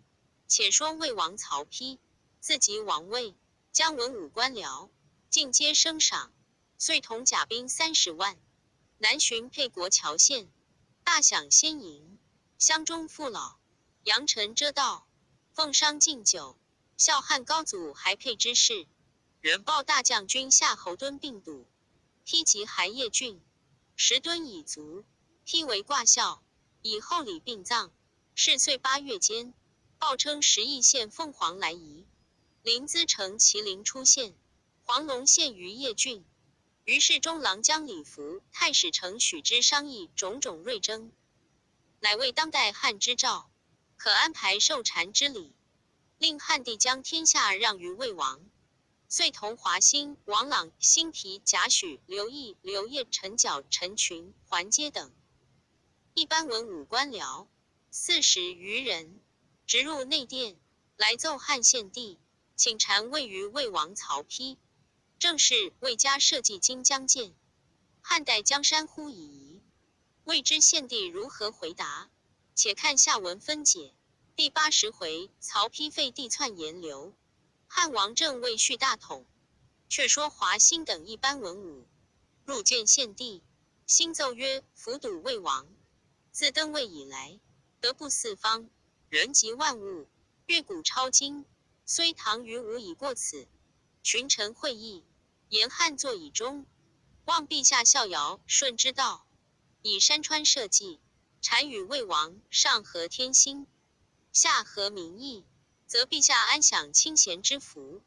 祖宗幸甚，生灵幸甚，臣等议定，特来奏请。”帝闻奏大惊，半晌无言，去百官而哭曰：“朕想高祖提3尺剑，斩蛇起义，平秦灭楚，创造基业，世统相传400年矣。朕虽不才，出无过恶，安忍将祖宗大业等嫌弃了？如百官再从公记议。”华歆引李福、许之近前奏曰：“陛下若不信，可问此2人。”李福奏曰：“自魏王即位以来，麒麟降生，凤凰来夷，黄龙出现，嘉禾未生，甘露下降，此事上天示瑞，为当代汉之象也。”许之又奏曰：“臣等执掌司天，夜观干象，见严汉气数已终，陛下地心隐匿不明，魏国干象，即天察地，言之难尽，更兼上印图谶，其谶曰：鬼在边，尾相连。当代汉，无可言，言在东，武在西，2日并光上下移。以此论之，陛下可早禅位。鬼在边，尾相连，是谓字也；言在东，武在西，乃许字也。2日并光上下移，乃昌字也。此事谓在许昌应受汉禅也。愿陛下察之。”帝曰：“祥瑞图谶，皆虚妄之事，奈何以虚妄之事而惧于震慑祖宗之基业乎？”王朗奏曰：“自古以来，有兴必有废，有盛必有衰，岂有不亡之国，不败之家乎？汉室相传400余年，言至陛下，气数已尽，宜早退避，不可迟疑，迟则生变矣。”帝大哭，入后殿去了。百官审笑而退。次日，官僚又急于大殿，令宦官入请献帝。帝忧惧不敢出。曹后曰：百官请陛下设朝，陛下何故推阻？帝泣曰：汝兄欲篡位，令百官相逼，朕故不出。曹后大怒曰：吾兄奈何为此乱逆之事耶？言未毕，只见曹洪、曹休带剑而入，请帝出殿。曹后大骂曰：俱是汝等乱贼，希图富贵，共造逆谋，吾复功盖还躯，威震天下，然且不敢篡窃神器。今吾兄四位未己，折丝篡汉，皇天必不作耳。言罢，痛哭入宫，左右侍者皆虚膝流涕。曹洪、曹休力请献帝出殿，帝被逼不过，只得更衣出前殿。华歆奏曰：陛下可依臣等昨日之意，免遭大祸。帝痛哭曰：卿等皆识汉禄久矣，中间多有汉朝功臣子孙，何忍做此不臣之事？歆曰：陛下若不从众议，恐旦夕萧墙祸起，非臣等不忠于陛下也。帝曰：谁敢弑朕耶？歆厉声曰：天下之人，皆知陛下无人君之福，以致四方大乱。若非魏王在朝，是陛下者，何止一人？陛下尚不知恩报本，直欲令天下人共伐陛下耶？帝大惊，拂袖而起。王朗以目视华歆，歆纵步向前，扯住龙袍，变色而言曰：许与不许？早发一言，帝站立不能答。曹洪、曹休拔剑大呼曰：福宝郎何在？祖弼应声出曰：福宝郎在此。曹洪索要玉玺，祖弼斥曰：玉玺乃天子之宝，安得擅索？洪喝令武士推出斩之。祖弼大骂不绝口而死。后人有诗赞曰：奸鬼专权汉室王，诈称禅位效于唐。满朝百辟皆尊位，仅见忠臣福宝郎。帝站立不已，只见阶下披甲持戈数百余人，皆是卫兵。帝泣谓群臣曰：朕愿将天下禅于魏王。幸流残喘，以中天年。贾诩曰：魏王必不负陛下，陛下可即降诏，以安众心。帝只得令臣群草禅国之诏，令华歆讥捧诏玺，引百官直至魏王宫献纳。曹丕大喜，开读诏曰：朕在位32年，遭天下荡妇，信赖祖宗之灵，为而复存。然今仰瞻天象，俯察民心，言今之术纪中，行运在乎曹氏。是以前王计数神武之基，今王又光耀明德，以应其旗，立树昭明，信可知矣。夫大道之行，天下为公，唐尧不思于厥子，而民播于无穷，朕切慕焉。今其追种尧典，禅位于丞相魏王，王其无辞。曹丕听毕，便欲受诏。司马懿谏曰：不可，虽然诏玺已至，殿下宜且上表谦辞，以绝天下之谤。丕从之，令王朗作表，自称得薄，请别求大贤以祀天位。帝览表，心甚惊疑，谓群臣曰：魏王谦逊，如之奈何？华歆曰：昔魏武王受王爵之时，三辞而诏不许，然后受之。今陛下可再降诏，魏王自当允从。帝不得已，又令桓凯草诏，遣高庙使张英持节奉玺至魏王宫。曹丕开读诏曰：思尔魏王，上书谦让，朕妾为汉道凌迟，为日已久，信赖武王操，得因福运，奋扬神武，删除凶暴，钦定区下。今王批转承前序，至得光昭，升校备四海，人封禅八区，天之历数，实在尔公。习于舜有大功20，而放勋禅以天下。大禹有疏导之机，而重华禅以地位。汉承尧运，有传圣之意。嘉顺临齐，少天明命，使行御帐大夫张英，持节奉皇帝喜寿，王其受之。曹丕皆召欣喜，谓贾诩曰：虽2次有诏，然终恐天下后世，不免篡窃之名也。许曰：此事极易，可再命张英击回喜寿，却教华兴令汉帝筑一台，名寿禅台，则即日良辰，及大小公卿，进到台下，令天子亲奉喜寿，禅天下与王，便可以示群夷而绝众议矣。丕大喜，即令张英捧回喜寿，仍作表签词。因回奏献帝，帝问群臣曰：魏王又让，其意若何？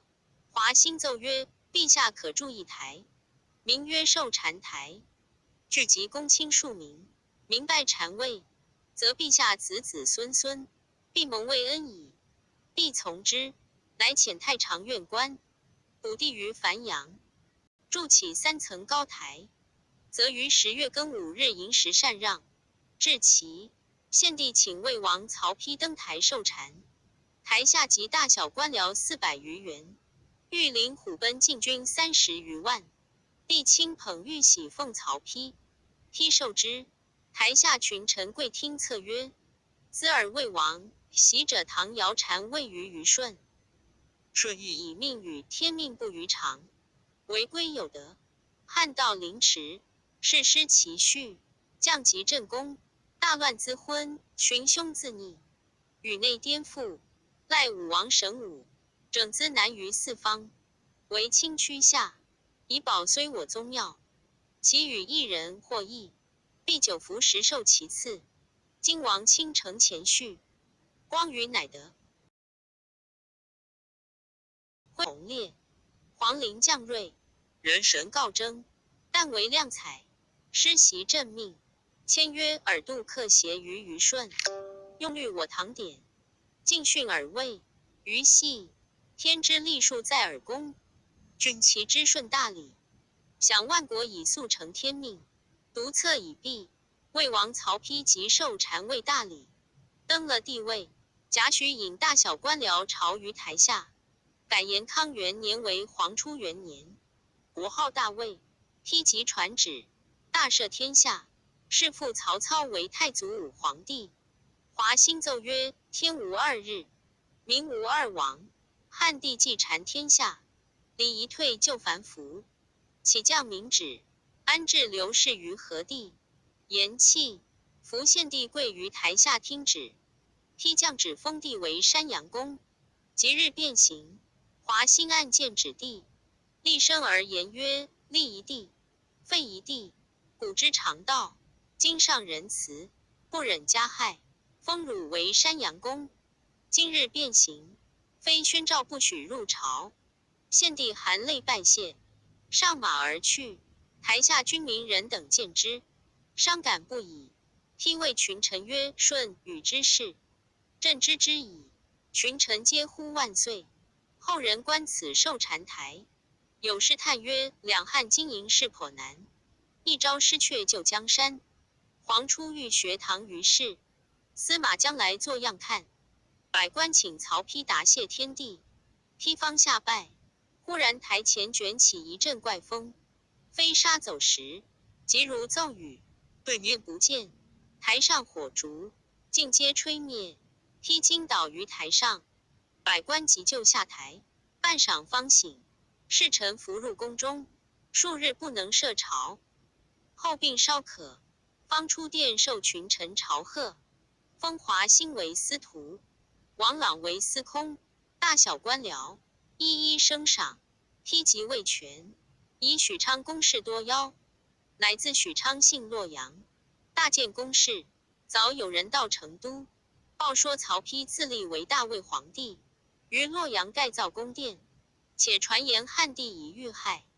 汉中王闻之，痛哭终日，下令百官挂孝，遥望社稷。上尊谥曰孝敏皇帝。玄德因此忧虑，至染成疾，不能理事，政务皆托于孔明。孔明与太傅许敬、光禄大夫乔州商议，言天下不可一日无君，欲尊汉中王为帝。谯周曰：晋有降封庆云之瑞。成都西北角有黄气数10丈冲霄而起，帝兴建于壁，谓卯之分。煌煌如月，此正应汉中王当即帝位，以继汉统，更复何疑？于是孔明与许靖引大小官僚上表，请汉中王即皇帝位。汉中王览表，大惊曰：卿等欲献孤为不忠不义之人耶？孔明奏曰：非也，曹丕篡汉自立，主上乃汉室苗裔，礼和祭同以言汉祀。汉中王勃然变色曰：孤岂效逆贼所为？拂袖而起，入于后宫，众官皆散。3日后，孔明又引众官入朝，请汉中王出，众皆拜伏于前。许靖晋奏曰：今汉天子已被曹丕所弑，主上不及帝位，兴师讨逆，不得为忠义也。今天下无不欲王上为君，孝敏皇帝血恨，若不从，臣等所议，是失民望矣。汉中王曰：孤虽是景帝之孙，并未有德，则以不于民。今一旦自立为帝，与篡窃何异？孔明苦劝数次，汉中王坚执不从。孔明乃设一计，谓众官曰：如此如此。于是孔明托病不出。汉中王闻孔明病笃，亲到府中，直入卧榻边问曰：军师所感何疾？孔明答曰：忧心如焚，命不久矣。汉中王曰：军师所忧何事？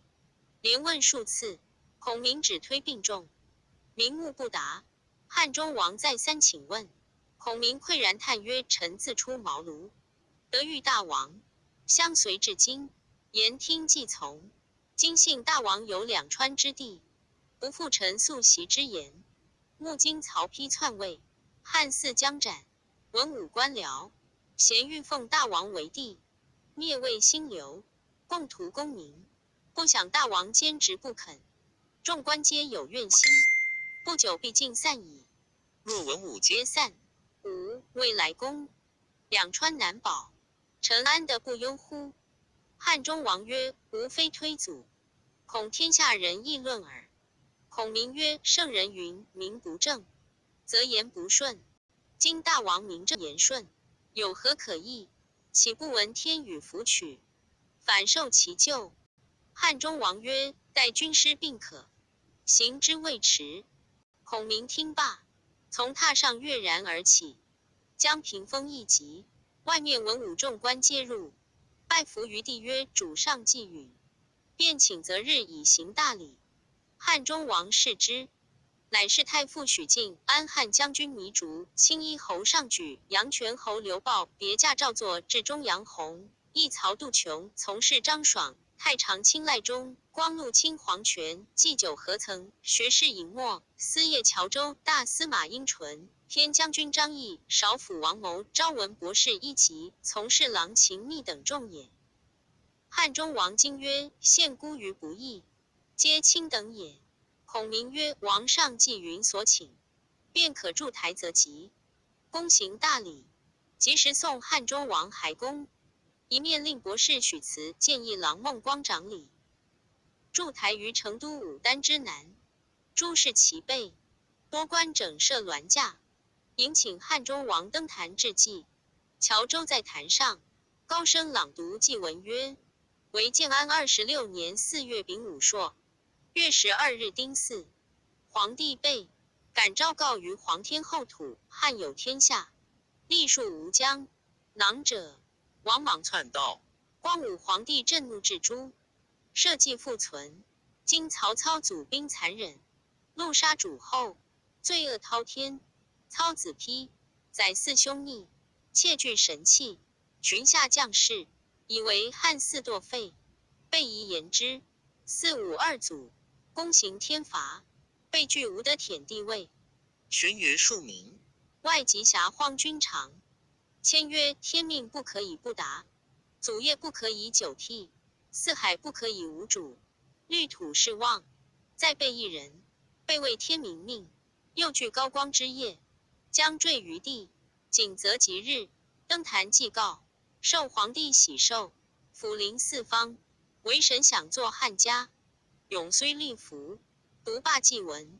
孔明率众关公上玉玺，汉中王受了，捧于坛上，再三推让曰：备无才的，请则有才的者受之。孔明奏曰：王上平定四海，功德昭于天下，况是大汉宗派，宜即正位，以祭告天神。复何让焉？文武各官，皆呼万岁，拜吾礼毕。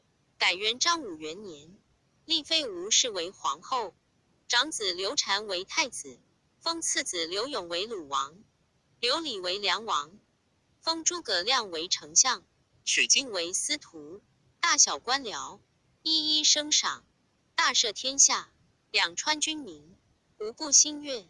次日设朝，文武官僚拜毕，列为两班。先主将诏曰：朕自桃园与官张结义，视同生死，不幸二弟云长被东吴孙权所害，若不报仇，是复蒙也。朕欲起倾国之兵，攻伐东吴，生擒逆贼，宜雪此恨。言未毕，班内一人拜伏于阶下，谏曰：不可。先主视之，乃虎威将军赵云也。正是君王未及行天讨，臣下曾闻进直言，未知子龙所见若何？且看下文分解。第81回，及兄仇张飞遇害，雪帝恨先主兴兵，孰先主起兵东征。赵云谏曰：国贼乃曹操，非孙权也。今曹丕篡汉，神人共怒，陛下可早图关中，屯兵为何上流？以讨凶逆，则关东义士必包裹良策，马以迎王师。若舍未以伐吴，兵士一交，岂能奏解？愿陛下察之。先主曰：孙权害了阵地，又奸附士人，糜芳、潘璋、马忠皆有切齿之仇，啖其肉而灭其族，方雪正恨，亲何祖耶？云曰：汉贼之仇，公也；兄弟之仇，私也。愿以天下为重。先主答曰：朕不为帝报仇，虽有万里江山，何足为贵？虽不听赵云之谏，下令起兵伐吴，且发10往5西，借番兵5万，共相策应。一面差使往郎中，迁张飞为车骑将军，领司隶校尉、西乡侯，兼郎中牧，使命击赵而去。说张飞在郎中，闻知关公被东吴所害，但系豪气，血食衣襟，诸将以酒劝解，酒醉，怒气愈加，帐上帐下，但有犯者即鞭挞之，多有鞭死者。每日望南切齿争目怒恨，放声痛哭不已。忽报使至，慌忙接入，开读诏旨，飞受绝望北败毕，设酒款待来使。飞曰：吾兄被害，仇深似海，庙堂之臣，何不早奏兴兵？使者曰：多有劝先灭魏而后伐吴者。飞怒曰：是何言也？昔我3人桃园结义，视同生死，今不幸二兄半途而逝，吾安得独享富贵耶？吾当面见天子，愿为前部先锋，刮效伐吴，生擒逆贼，祭告二兄，以见前盟。言讫，就同使命望成都而来。却说先主每日自下教场操演军马，刻日兴师，御驾亲征。于是公卿都至丞相府中，见孔明曰：今天子出临大位，亲统军武，非所以重社稷也。丞相秉君衡之职，何不归谏？孔明曰：吾苦谏数次，只是不听。今日公等随我入教场见去。当下孔明引百官来奏先主曰：陛下初登宝位，若欲北讨汉贼，以身大义于天下，方可亲统6师。若只欲伐吴，命一上将统军伐之可也，何必亲劳圣驾？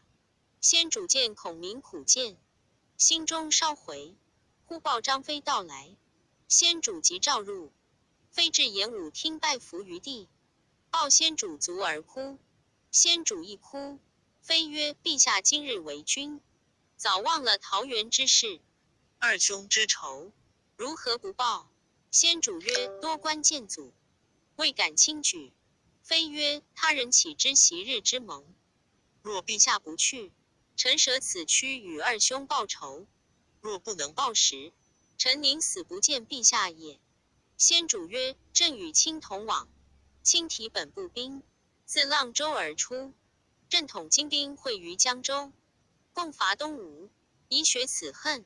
非临行。”先主曰：“朕素知卿酒后暴怒，鞭挞健儿，而复令在左右，此取祸之道也。今后务宜宽容，不可如前。”非拜此而去。次日，先生整兵要行。学士秦密奏曰：“陛下舍万乘之躯，而训小义，古人所不取也，愿陛下思之。”先主曰：“云长与朕犹一提也，大义尚在，岂可忘耶？”命伏地不起曰：“陛下不从臣言，臣恐有失。”先主大怒曰：“朕欲兴兵，尔何出此不利之言？”是武士推出斩之。密面不改色，回顾先主而笑曰：“臣死无恨，但可惜新创之业，又将颠覆耳。”众官皆为秦密告免。先主曰：“暂且求下，待朕报仇回时发落，孔明闻之，即上表就秦密。其略曰：‘臣亮等，窃以无贼惩奸鬼之计，至荆州有父王之祸，允将兴于斗牛，折天柱于楚地，此情哀痛，诚不可忘。但念迁汉鼎者，罪由曹操；遗留作者，过非孙权。妾未为贼若除，则无自兵。愿陛下纳秦密今时之言，以养士卒之力，别作良图，则社稷幸甚，天下幸甚。”先主看毕，执表于地曰：“朕意已决，无得再见。”遂命丞相诸葛亮保太子守两川，骠骑将军马超并地马岱，助镇北将军魏延守汉中，以当卫兵。虎威将军赵云为后应，监督粮草。黄权、程基为参谋，马良、陈镇长李文书。黄忠为前部先锋，冯习、张南为副将，傅同、张翼为中军护卫，赵荣、廖纯为河后。川江数百员，并武西番江等，共兵75万。则定张武元年7月丙寅日出师。说张飞回到阆中，下令军中限3日内置白旗白甲，三军挂孝伐吴。次日，帐下2员没江。范江、张达入帐告曰：“白旗白甲，一时无措，取宽限方可。”飞大怒曰：“吾急欲报仇，恨不明日便到逆贼之境，汝安敢为我将令？”是武士伏于树上，各编备50。编毕，以手指之曰：“来日俱要完备。若违了信，即杀汝2人示众。”打得2人满口出血，回到营中商议。范江曰：“今日受了刑责，明日如何办得？其人性暴如火，倘来日不完，你我皆被杀矣。”张达曰：“比如他杀我，不如我杀他。”江曰：“怎奈不得近前？”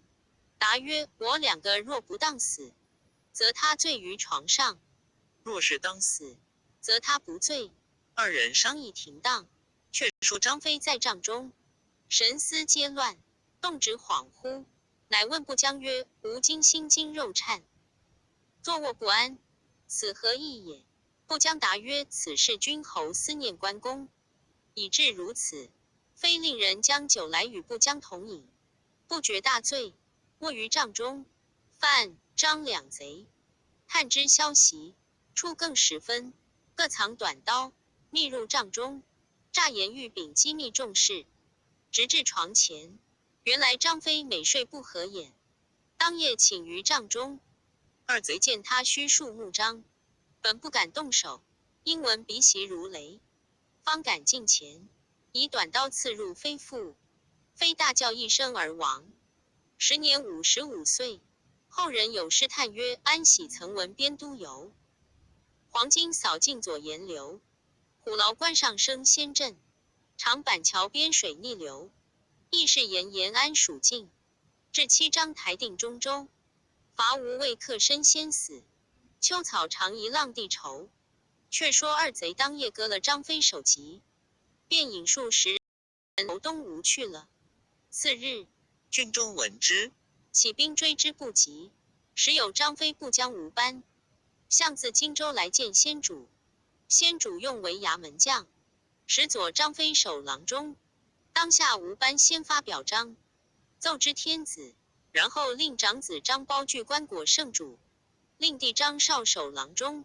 苞自来报先主，时先主已择其出师，大小官僚皆随孔明送10里方回。孔明回至成都，样样不乐，故谓众官曰：法孝直若在，必能治主上东行也。却说先主是夜心惊肉颤，寝卧不安，出帐仰观天文，见西北一星，其大如豆，忽然坠地。先主大疑，连夜令人求问孔明。孔明回奏曰：何损于上将，3日之内必有警报。先主因此按兵不动。忽侍臣奏曰：郎中张车骑部将吴班，差人赍表至。先主顿足曰：3弟休矣。即至览表，果报张飞凶信。先主放声大哭，昏厥于地。众官就醒。次日，人报一队军马奏风而至。先主出营观之，良久，见一员小将，白袍银铠，滚鞍下马，伏地而哭，乃张苞也。苞曰：范将张达杀了臣父，将首级投东吴去了。先主哀痛至甚，饮食不进。群臣苦谏曰：陛下方欲为二弟报仇，何可先自摧残龙体？先主方才尽善，遂谓张苞曰：卿与吴班，敢引本部军作先锋，为亲父报仇否？苞曰：为国为父，万死不辞。先主正欲遣苞起兵，又报一彪军蜂拥而至。先主令侍臣探之，须臾，侍臣引一小将军，白袍银铠，入营伏地而哭。先主视之，乃关兴也。先主见了关兴，想起关公，又放声大哭。众官苦劝，先主曰：朕想不一时。余关张结义，典是同生死。朕今为天子，正欲与两地共享富贵，不幸俱死于非命。见此二职，能不断肠？言泣又哭。众官日二小将军且退，容圣上将将袭龙体。侍臣奏曰：陛下年过60旬，不宜过于哀痛。先主曰：二弟俱亡，朕安忍独生？言泣，以头遁地而哭。多官商议曰：今天子如此烦恼，将何解劝？马良曰：主上亲统大兵伐吴，终日好气，于军不利。陈震曰：吾闻成都青城山之西，有一隐者，姓李，名义。世人传说此老已300余岁，能知人之生死吉凶，乃当世之神仙也。何不奏之天子，召此老来，问他吉凶？胜如吾等之言。遂汝奏先主，先主从之，即遣陈震击诏，往青城山宣诏。朕星夜到了青城，令乡人引入山谷深处，遥望仙庄，青云隐隐，锐气非凡。忽见一小童来迎曰：来者莫非臣孝启乎？朕大惊曰：仙童如何知我姓字？童子日吾师昨夜有言，今日必有皇帝诏命至，使者必是臣孝启。朕曰：真神仙也，人言信不诬矣。遂与小童同入仙庄，拜见李毅，宣天子诏命。李毅推老不行。朕曰：天子急欲见仙翁一面，幸勿令贺驾。再3敦请，李毅方行。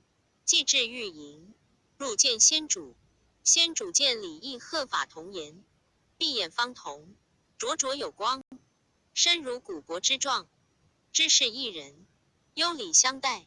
礼义曰：老夫乃荒山村叟，无学无识，入陛下宣召，不又有何见遇？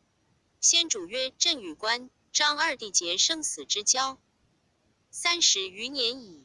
今二弟被害，亲统大军报仇，未知修救如何？久闻先翁通晓玄机，望起赐教。礼义曰：此乃天数，非老夫所知也。先主再三求问，亦乃所画兵马器械40余张，画壁便2扯碎，又画一大人仰卧于地上，旁边一人掘土埋之，上写一大白字，遂稽首而去。先主不悦，谓臣曰：此狂叟也，不足为信，即以火焚之。便催军前进。张苞入奏曰：吾班军马几至，小臣岂为先锋？先主壮其志，即取先锋印赐张苞。苞方欲挂印，又一少年将愤然出曰：留下印于我。视之，乃关兴也。苞曰：我已奉诏矣。兴曰：如有何能，敢当此任？苞曰：我自幼习学武艺，剑无虚发。先主曰：朕正要官衔职武艺，以定优劣。苞令军士于100步之外立一面旗，旗上画一红星。苞辇弓取箭，连射3箭，皆中红星，众皆称善。关兴挽弓在手曰：射中红星，何足为奇？正言问，忽直头上一行雁过。兴指曰：吾射这飞燕第3只，一箭射去，那只雁应弦而落。文武官僚齐声喝彩。苞大怒，飞身上马，挺负所使杖8点钢矛，大叫曰：你敢与我比试武艺否？兴亦上马，绰家传大砍刀纵马而出曰：天你能使矛，吾岂不能使刀？二将方欲交锋，先主喝曰：二子休得无礼。兴、苞2人慌忙下马，各弃兵器，拜服请罪。先主曰：朕自卓俊与卿等之父结义信之交，亲如骨肉，今汝2人亦是昆仲之分，正当同心协力，共报复仇，奈何自相争竞，失其大义？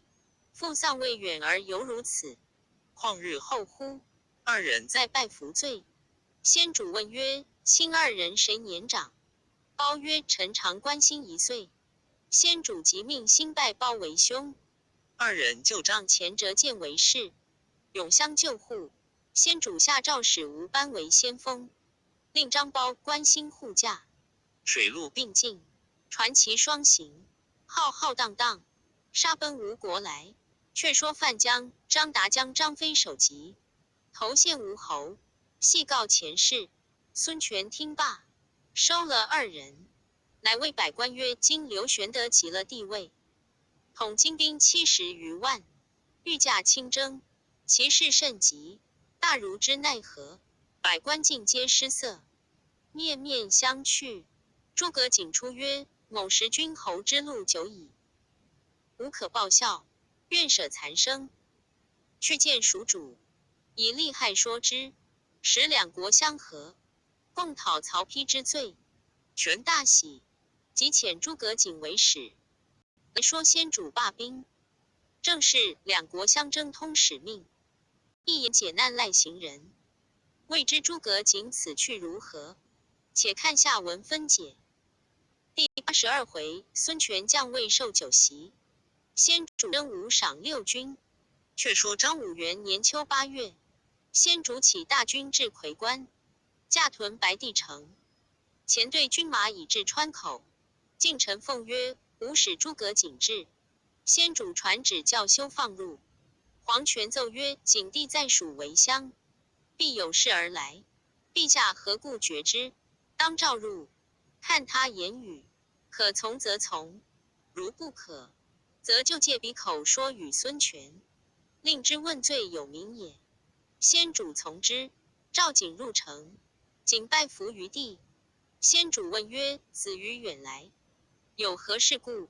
景曰：臣第9世陛下，臣故不避。府会，特来奏荆州之事。前者，关公在荆州时，侯数次求亲，关公不允。后关公取襄阳，曹操屡次致书吴侯，使袭荆州，吴侯本不肯许，因吕蒙与关公不睦，故擅自兴兵，误成大事。今吴侯悔之不，此乃吕蒙之罪，非吴侯之过也。今吕蒙已死，冤仇已息，孙夫人一向思归，今吴侯令臣为使，愿送归夫人，扶还将江，并将荆州仍旧交还，永结盟好，共灭曹丕，以正篡逆之罪。先主怒曰：汝东吴害了朕地，今日敢以巧言来说乎？景曰：臣请以轻重大小之事，与陛下论之。陛下乃汉朝皇叔，今汉地已被曹丕篡夺，不思剿除，却为异姓之亲，而去万乘之尊，是舍大义而救小义也。中原乃海内之地，两都皆大汉创业之方，陛下不取，而断征荆州，是弃重而取轻也。天下皆知陛下即位，必兴汉室，恢复山河。今陛下至位不问，反欲伐吴，妾为陛下不取。先主大怒曰：杀吴地之仇，不共戴天，欲朕罢兵，处死方休，不看丞相之面，先斩汝首。今且放汝回去。说与孙权，袭景救路。诸葛瑾见先主不听，只得自回江南。却说张昭见孙权曰：诸葛子瑜之蜀兵势大，故假以请使为辞，欲备吴入蜀，此去必不回矣。权曰：孤与子瑜有生死不义之盟，孤不负子瑜，子瑜亦不负孤。昔子瑜在柴桑时，孔明来吴，孤欲使子瑜留之。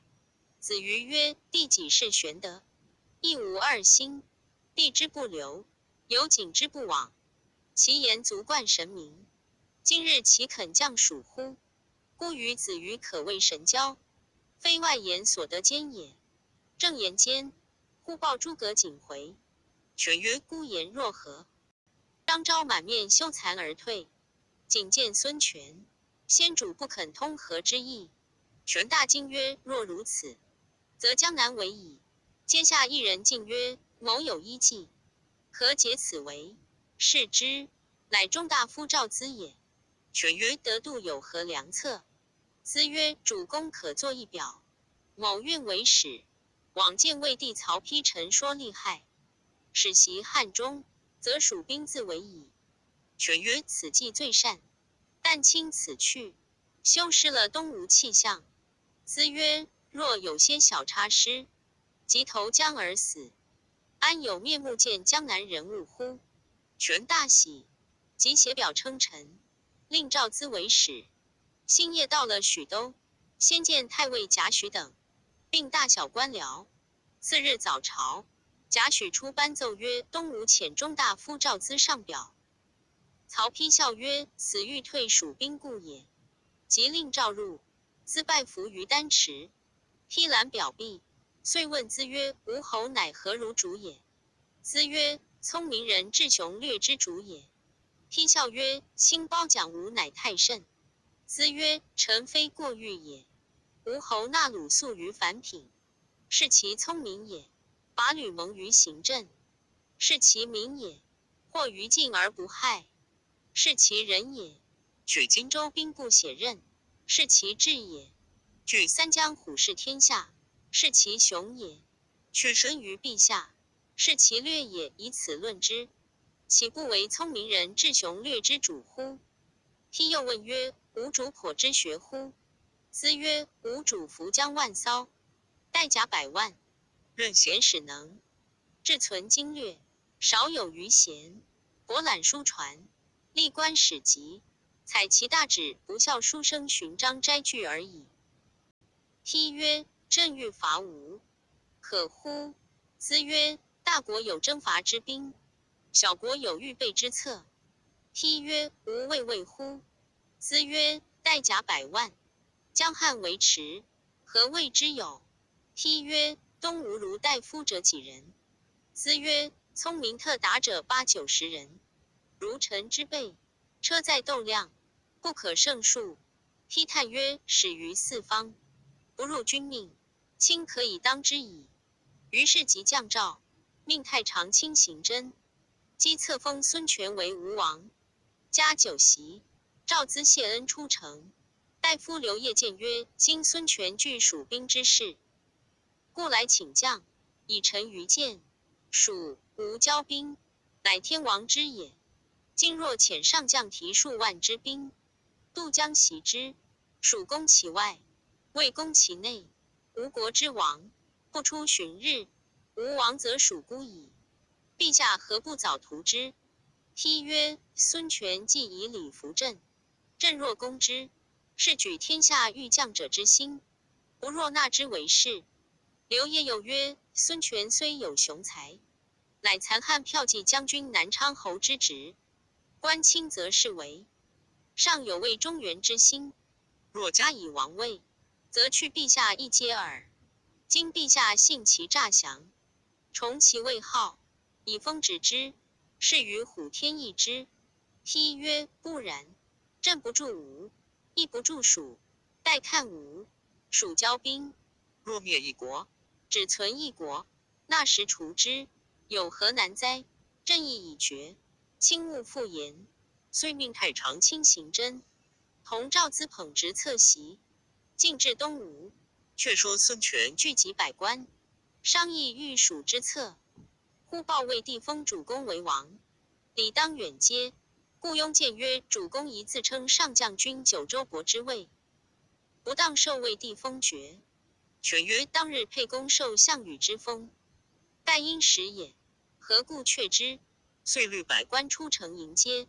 行真自是上国天使，入门不下车。张昭大怒，厉声曰：礼无不敬，法无不肃，而君敢自尊大，其以江南无方寸之任耶？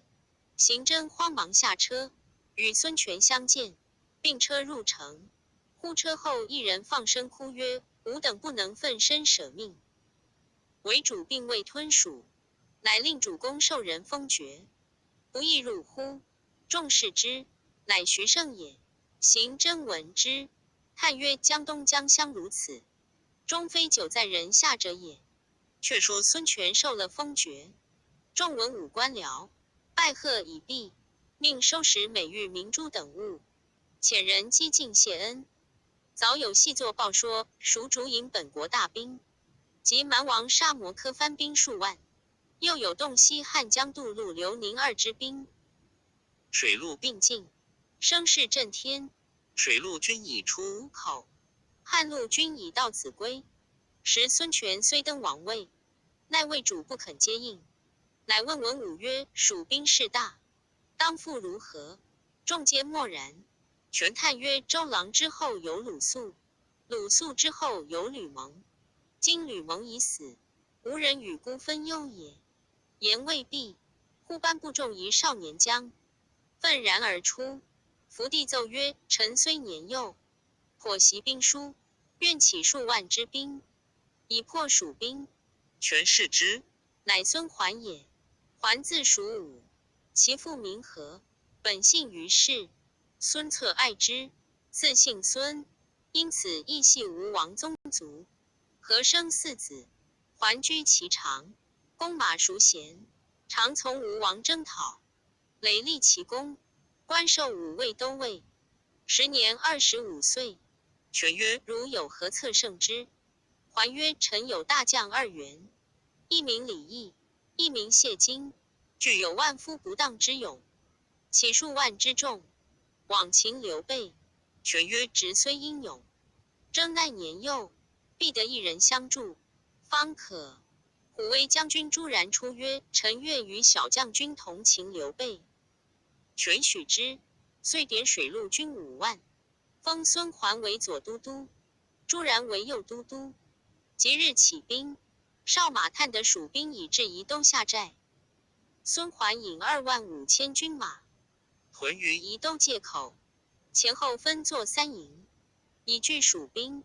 却说蜀将吴班领先锋之印，自出川以来，所到之处，望风而降，兵不血刃，直到宜都。悲奏先主，时先主已到子归，闻奏怒曰：“量此小儿，安敢与朕抗耶？”关兴奏曰：“既孙权令此子为将，不劳陛下遣大将，臣愿往擒之。”先主曰：“朕正欲观汝壮气，即命关兴前往。兴拜辞欲行。张苞出曰：“既关兴前去讨贼，臣愿同行。”先主曰：“二侄同去甚妙，但须谨慎，不可造次。”二人拜辞先主，会合先锋，一同进兵，列成阵势。孙桓听知蜀兵大至，河寨多起，两阵对圆。孙桓领李毅、谢金立马于门旗之下，见蜀营中涌出2员大将，皆银盔银铠，白马白旗，上手张苞挺丈8点钢矛，下手关兴横着大砍刀。苞大骂曰：“孙桓庶子，死在临时，尚敢抗拒天兵乎？”桓亦骂曰：“汝父已作无头之鬼，今汝又来讨死，好生不智！”张苞大怒，挺枪直取孙桓。桓背后谢金奏马来迎，两将战30余合，金败走。苞乘胜赶来，李毅见谢金败了，慌忙拍马抡战金斧接战。张苞与战20余合，不分胜负。吴军中皮将谭雄见张苞英勇，李毅不能胜，却放一冷箭，正射中张苞所骑之马，那马腹痛奔回本阵，未到门旗边，忽地便倒，将张苞掀在地上。李毅即向前抡起大斧，望张苞脑袋便砍，忽一道红光闪处，李毅头早落地。原来关兴见张苞马回，正待接应，忽见张苞马倒，李毅赶来，兴大喝一声，劈李毅于马下，救了张苞，乘势掩杀。孙桓大败，各自鸣金收军。次日，孙桓又引军来，张苞、关兴齐出，关兴立马于阵前，单诺孙桓交锋。桓大怒，拍马挥刀，与关兴战30余合，气力不佳，大败回阵。二小将追杀入营，吴班引着张南、冯习驱兵掩杀。张苞奋勇当先，杀入吴军，正遇谢金，被苞一矛刺死。吴军四散奔走，蜀将得胜收兵，只不见了关兴。张苞大惊曰：“安国有失！”吴不独声，言讫，绰枪上马，寻不数里，只见关兴左手提刀，右手活匣一将。苞问曰：“此是何人？”兴笑答曰：“吾在乱军中，正遇仇人，故生擒来。”苞视之，乃昨日放冷箭的谭雄也。苞大喜，同回本营，斩首立血，祭了死马，逐写表差人先主处报捷。孙桓折了李毅、谢金、谭雄等许多将士，力穷势孤，不能抵敌，即差人回吴求救。蜀将张南、冯习谓吴班曰：“目今吴兵势败，正好乘虚劫寨。”班曰：“孙桓虽然折了许多将士，朱然水军，见荆结营江上，未曾